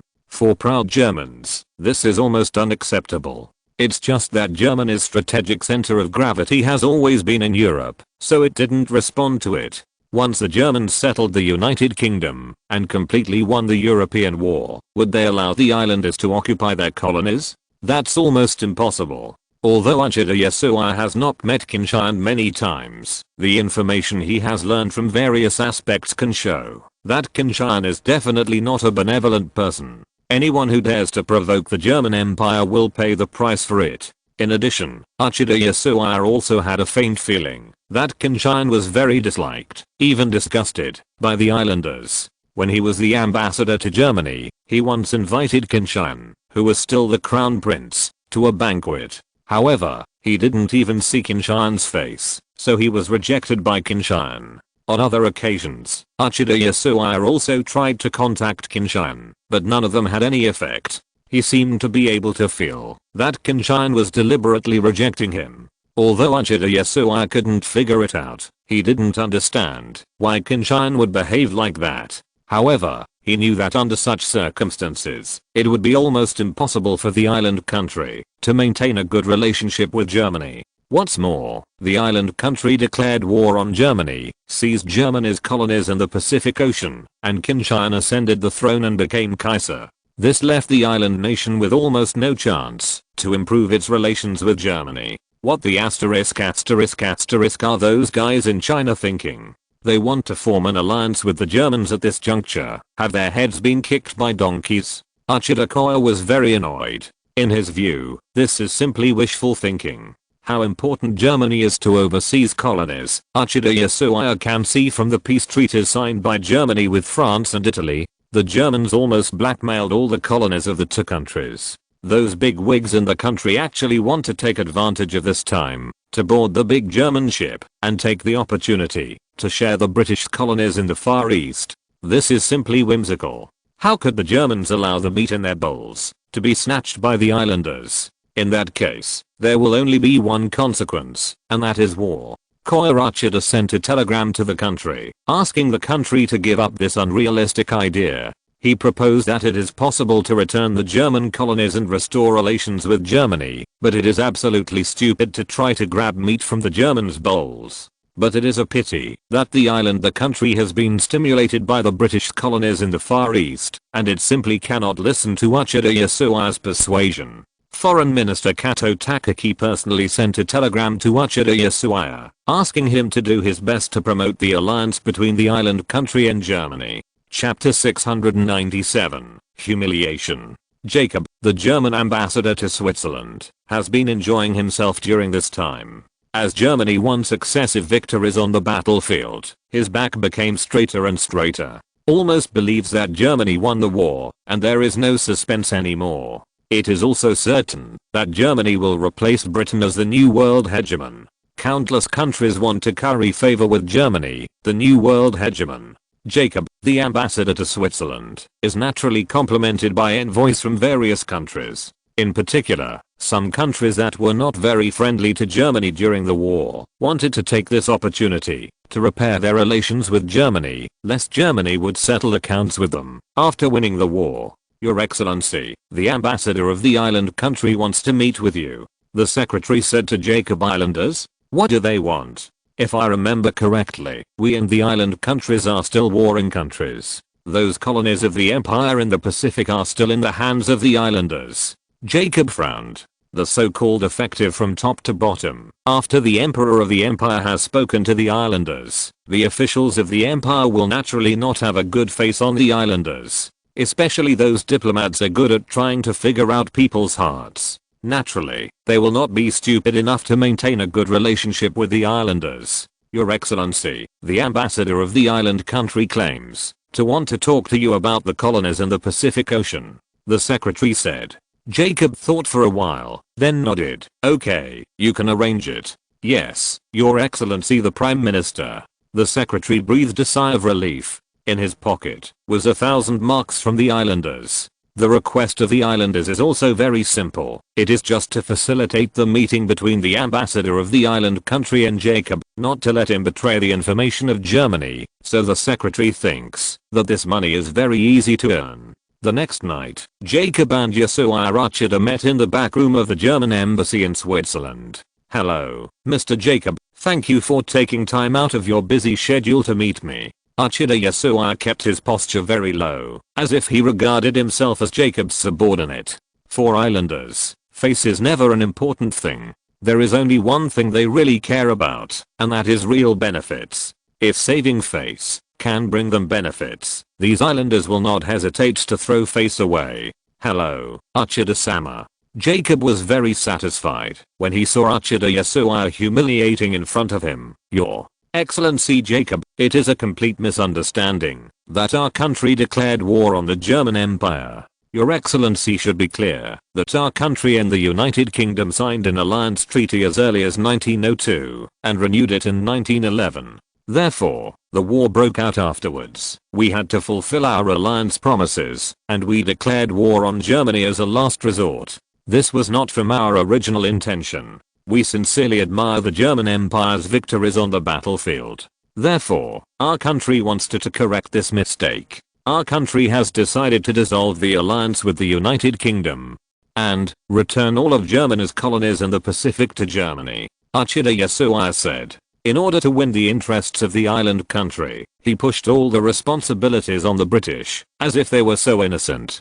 Jacob smiled, but his smile was very contemptuous, the kind of superficial smile. Regarding Uchida Koya's performance, he was completely on the sidelines. Uchida Yasuo's rhetoric may be okay to coax a 3-year-old child. However, to deceive a senior diplomat like him would be to underestimate himself. Your Excellency, no matter what the reason is, it is an undeniable fact that your country declared war on the empire and brazenly seized the empire's colonies. If your country is willing to return those colonies, it would be great. However, your China's actions have caused serious losses to the German Empire, so should your country compensate the German Empire for its losses? Jacob asked. This, Uchida Yasuo was stunned. The island country only promises to return those colonies, and it is still on the premise that Germany allows the island country to join the Allies. As for paying compensation to Germany, he was not authorized to do so.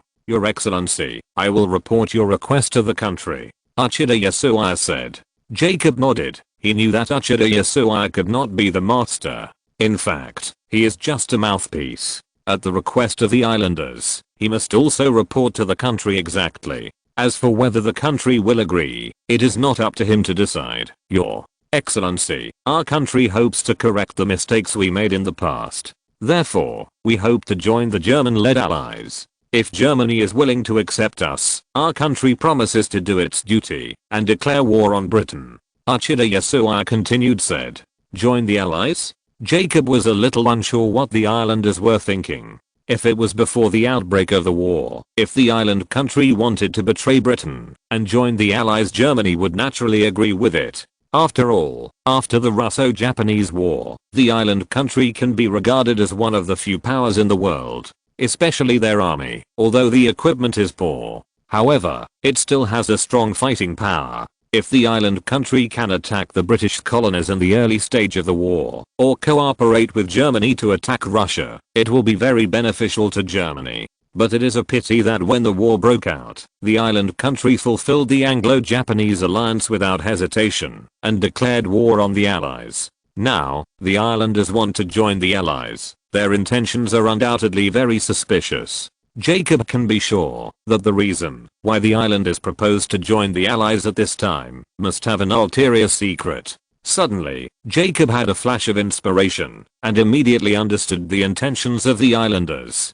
The islanders demanded to declare war on Britain. Obviously, it was impossible to send troops to Europe to participate in the attack on the British mainland. Then, there is undoubtedly only one target of their attack, and that is the British colony in the Far East. Britain has already paid a heavy price in this war. Their colonies in various places no longer have decent troops. It can be said that, if the island countries attack the British colonies, they can easily occupy those colonies. At that time, who will those colonies belong to? Your Excellency, I have to admire your country's brazenness. You actually want to asterisk the fat from the bowl of the German Empire at this time. It is simply shameless. Do you think that the diplomats of the German Empire are all fools?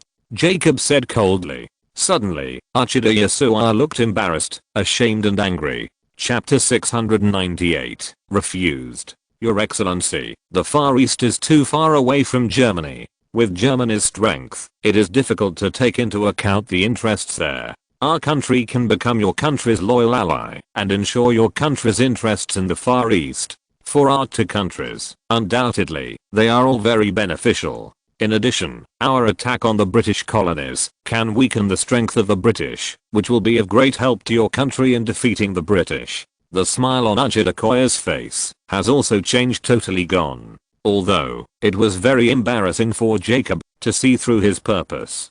Dealing with the tone and expression that was equivalent to humiliation made Ajitakoya very sad and indignant, but his duty made him have to calm down and then try his best to persuade the Germans. Although, he knew it was very difficult and almost impossible to succeed, but he still had to do it. Jacob looked at Ajitakoya with contempt. He really felt a little unreasonable about the strange thinking of the islanders. Although the Far East is far away from the mainland of the Empire has the most powerful navy in the world. After the Empire defeats Britain, it can march to the Far East and gradually recover those colonies. It is not far away from others. Therefore, your countries, we cannot accept the request. Jacob said, Your Excellency, don't you need to report to your government? Perhaps, your government may have different considerations. Ajitakoya is still struggling for the last time. HMPH. I will report to the country. However, I believe that the country will never agree to such an unreasonable request from your country. Jacob said with a cold face. These islanders are really abominable, and they still want to struggle to the end. It is shameless to the extreme. Then, I will leave. I hope your government can understand our government's good intentions. Ajitakoya stood up, bowed to Jacob, and left. Jacob looked at the back of Ajitakoya leaving. His face was full of disgust. I understand why His Majesty the Emperor hates these islanders so much. I never thought that people can be so shameless. Those islanders are really not a good thing. When dealing with them in the future, you have to be more careful. Alright. Jacob thought secretly. However, he still reported the results of his meeting with Ajitakoya to the country. German Foreign Minister von Kidron-Wachter was also surprised when he received Jacob's telegram. He also had the same feeling. Are the islanders crazy? Actually wanting to plot at this time a colony that will soon belong to the German Empire. The German Empire and the British fought to the death and paid a heavy price. In the end, they wanted to jump out and pick the peaches. They were too self-righteous. At the imperial meeting the next day, Wahid reported the news to Qin Tian. The islanders still can't sit still. They must be very jealous when they see the empire swallowing so many colonies. But, I'm very surprised. Why do they think that the empire will agree to their conditions? Qin Tian asked. Qin Tian had a deep understanding of the nature of the islanders. But he was also shocked by the arrogance of the islanders. The current German Empire is the overlord with the most powerful army and navy in the world. Even if the island countries are thousands of miles away from the German Empire, as long as he is willing, the German Empire can wipe them out with a finger. Your Majesty, perhaps the islanders regard the Empire as Russia 10 years ago. They think they are too far away from the Empire, and the Empire has nothing to do with them. That's why they dare to make such a request. Prime Minister Bismarck said. Qin Tian nodded. No matter what the islanders think, in short, they are very arrogant this time. There is no doubt about it. Your Majesty, we seem to have been blackmailed by the islanders this time.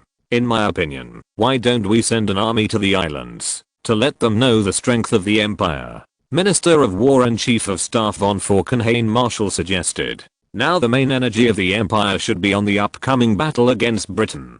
Island countries are nothing more than clowns. The empire only needs to reject their unreasonable demands. I think they should know that the empire is powerful, not necessarily dare to act rashly. Prime Minister Bismarck suggested. Qin Tian shook his head. Your Excellency, you may not know much about the paranoia of the islanders. They will not give up easily if they decide on something. Since they have made up their minds, they want to seek the British colonies in the Far East. Even if the empire rejects their request, they will also attack the British colonies and even intensify their attacks on the empire's colonies. Suddenly, the expressions on the faces of a group of important imperial officials became serious. Your Majesty, if the islanders really dare to do that, they are really looking for death. The empire must punish them severely. Otherwise, the prestige of the empire will be greatly affected.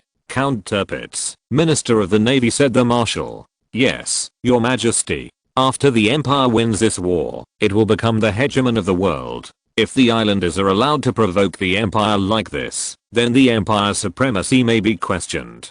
In such a situation, it cannot be allowed to happen. We have worked hard to allow the Empire to win this war. We must not allow the Empire's hegemony to be affected. Marshal von Falkenhayn also said, Your Majesty, the islanders must be punished for their unreasonable behavior. Let them know how powerful the Empire is. Prime Minister Bismarck also agreed. With the strength of the Empire, without affecting the fight against Britain, it is possible to dispatch a small number of troops to defeat the islanders. Foreign Minister Wahid also said. Qin Tian nodded. The opinions of the important ministers of the Empire have been unified. Let the ambassador to Switzerland reject the islanders. Let them know that the Empire will not accept their coercion. If the islanders dare to attack those colonies that originally belonged to the Empire, or will soon belong to the Empire, then the Empire will punish them. They? Qin Tian said. Yes, Your Majesty. The ministers all replied. Your Majesty, the islanders have invaded our colonies in the Pacific Ocean, and we must make them pay back. Wahid reminded. Well, this point must also be strengthened. Let the ambassador to Switzerland tell the islanders to return those colonies of the Empire and then pay compensation. As for them wanting to join the Allies, that is impossible. Qin Tian said. Chapter 699. Angry from embarrassment. Your Excellency. His Majesty the Emperor of the Empire requires the island government to immediately return the occupied imperial colonies. He also compensates the Empire with 100 million marks as compensation for the losses caused by the actions of the island country. The Empire rejects the island government's request to join the Allies. In addition, the imperial government advises your government not to be greedy. Those British colonies will soon belong to the Empire. If your government dares to attack those British colonies, just wait for the wrath of the Empire. Jacob stood in front of Uchida Yasuaya, a high-spirited look. Kunai Uchida's face was at 10. Even though he tried hard to control his emotions, he still felt that he couldn't do it under such circumstances. Although, he has long known that the island's request will not work. However, I didn't expect the Germans to be so merciless.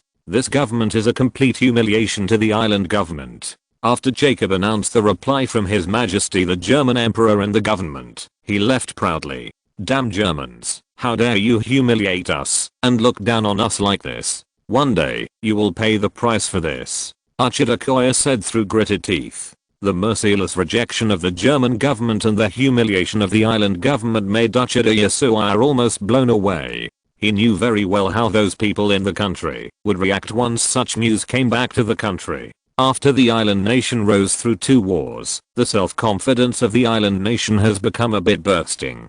At that time, they will definitely go to war against Germany regardless. Of course, Germany and the island countries are already in a state of war. It's just that this time the island government's ambitions will be even greater. They will attack the British colonies. In that case, it will undoubtedly completely anger the Germans. No one knows what the consequences will be. However, Uchida Yasuaya is a little worried that the Germans are too powerful. Will the island nation defeat the Germans, like it defeated Russia last time? If it can win, the island country will naturally soar into the sky and become the overlord of the Far East. But if it fails, all the achievements of the island country since the Meiji Restoration may be in vain. I hope God Amaterasu can bless us and defeat the powerful enemy again. After sighing, Uchida Yasuaya sent a telegram to the country, introducing in detail the process of contact with Germany. Island Foreign Minister Takaki Kato was also dumbfounded after receiving the telegram from Uchida Yasuaya. Bagger. Damn the Germans, they are humiliating the Empire. Kato Takaki was furious. Although, he also thought about it afterwards. With Germany's current prestige, it is unlikely that it would agree with the island country to intervene and take away the fruits of victory that originally belonged to them. However, he believes that Germany should ignore the behavior of the island countries when it is beyond its reach in the Far East. However, now Germany rejected them without hesitation and also warned them. This is undoubtedly an impossible humiliation for the islanders whose self-esteem is already bursting. After reading the telegram, Takaki Kato immediately rushed to the Prime Minister's office to report to Prime Minister Shigenobu Akuma. After Akuma Shigenobu learned of this situation, his face suddenly became very ugly. Kato-kun, it seems that we took everything for granted, thinking that the Germans would suffer from this dumbness. However, the attitude of the Germans was tougher than we expected. This time, we are in trouble. Akuma Shigenobu said. Yes, Your Excellency Prime Minister. The Germans have clearly warned us. If we attack the British colonies again, the Germans will definitely not let us go easily. At that time, a big war will be unavoidable.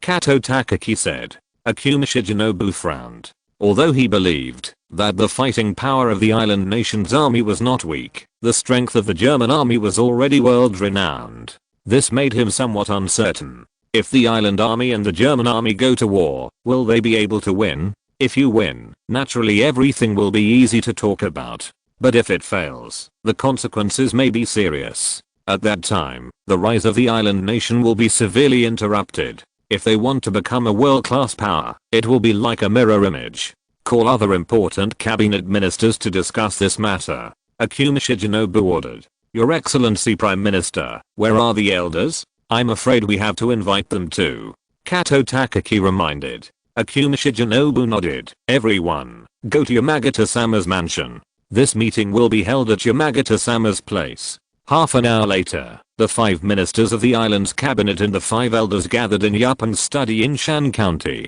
Kato-kun, let me introduce the situation to everyone. Akuma Shigenobu said. Hi, Your Excellency Prime Minister.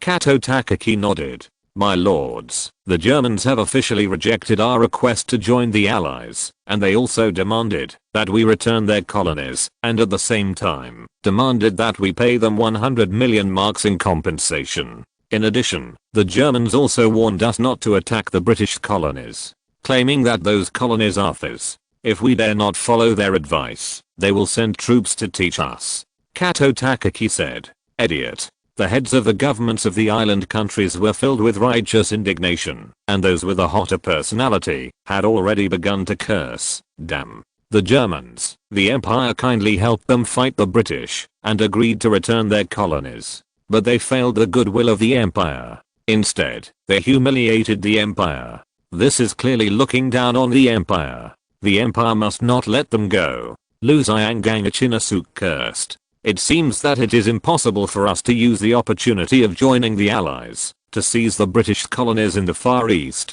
At the same time, the Germans began to pay attention to us. This is not a good thing for the Empire. Dashanan said. So, everyone, what should we do now? Shangsun Yapeng's face was gloomy, and everyone knew that he was in a rage. If he hadn't suppressed his anger, it might have erupted long ago. We absolutely can't agree to the demands of the Germans. Since they don't allow us to join the Allies, then we can't return their colonies to them. As for compensation, don't even think about it. Even if they threatened us with war, so what? If we really fight in the Far East, the Empire still has the home court advantage, so we may not lose to them. Okarichinasuk said impatiently. Chapter 700, Desperate. The island army undoubtedly wants to continue to implement the plan, and they are not afraid of the German army. In other words, they confidently thought that their combat power could confront the powerful German army. Therefore, they couldn't wait to go to war and incorporate those rich colonies into German territory. The Germans are indeed too arrogant. They are indeed very strong, and even the British and the French have been defeated by them. If a war really breaks out between the Empire and Germany, can we defeat them? The Empire has the current achievements a hard one. Inaokoru was a little worried. Master Inao, no matter how strong the Germans are, this is the Far East and our home field. The Imperial Army will definitely defeat them. Okarichinasuk was very confident.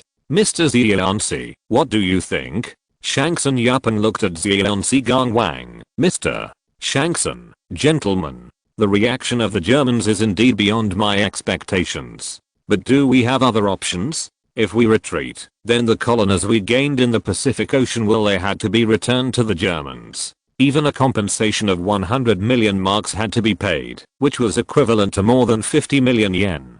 The current imperial government simply cannot afford that much money. the subjects of the empire, we will not allow us to take so much money to compensate the Germans. Tens of millions of people in the empire are still waiting for us to expand the territory of the empire and let them live a good life. Ziyuan Sigangwang said. The island country has a small territory and a large population, which makes the island people very much hope that the army can win more territory for them and obtain a larger living space. Once the army fails to satisfy their wishes, the consequences will be very serious. Shanks and Yapan nodded, and the faces of other elders and cabinet ministers were also very serious. Originally, we thought that the Germans would not reject us, but unexpectedly, the Germans looked down on us from the bottom of their hearts. Even if we defeated the Qing dynasty and Russia, in the eyes of Western powers, we are still a weak country. No one is willing to listen to his speech. No one will pay attention to our request.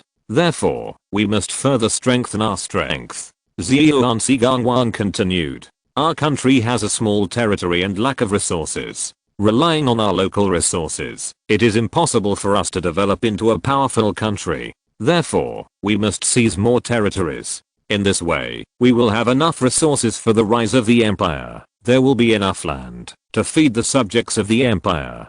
Now, it is undoubtedly a good opportunity for the empire. If you miss this opportunity, you will never have such an opportunity again in the future. Ziyuan Sigangwang said. Yes, Mr. Ziyuanji is right. Now, for the empire, it is a golden opportunity. The old powers such as Britain and France have been defeated. Although the Germans won the war, their losses must also be great. It will not be small, especially now that they are going to launch an attack on the British mainland. In addition to the troops left behind in Europe, there will not be many troops they can send to deal with the empire. If the empire does its best, it will be enough to mobilize 200. It is unrealistic for these troops to go to Europe to defeat the Germans. However, it is entirely possible to defeat the Germans who came all the way in the Far East. Dashanan said. What about the Imperial Navy? Is it possible for the Imperial Navy to defeat the invading German fleet? Masayoshi Matsukata asked. Lord Matsukata, the Imperial Navy does not yet have the strength to confront the Germans. Even if the Germans just send a fleet to the Far East, the Imperial Navy is not their opponent. The strength gap between the two sides is too great, and we can easily defeat them. Yatsushiro Rakuro said. If we can defeat the Germans this time, then we will have enough funds to develop the navy. At that time, the empire can allocate a special sum of money for the navy to build more battleships, said Yamagata Eritomo. Yes, my lord. Yatsushiro Rakuro said. Shanks and Yapan said so, which undoubtedly means that he has made a choice. That is, even if Germany rejects them, they will still launch an attack on the British colonies, since the Germans have rejected us. The targets of our attacks are not limited to the British colonies. The Indochina colonies of the French have now belonged to the Germans. Then, we can also attack them. It is also quite rich there. Gangwang Ziyuansi continued. In that case, we will completely offend the Germans, and we will almost never end with them. If the Germans come to fight with all their strength, how can we resist? Shanks and Yaotomo frowned. It is impossible for the Germans to attack us with all their strength. At least in a short period of time, they will not send more troops to the Far East. In this case, it will give us enough time for development. As long as we can occupy those colonies, relying on the wealth of the colonies, our strength will also grow by leaps and bounds. At that time, we will not have to be afraid of the Germans at all. Therefore, the first battle with the Germans is very important. As long as we can win, the empire it will have a more brilliant future. If it loses, then the empire will naturally have no future. Ziyuan Sigangwang said. Shanks and Yapan nodded. Indeed, the army that the Germans sent to the Far East for the first time will not be too strong. If the empire can win this battle, then we will be able to rise completely.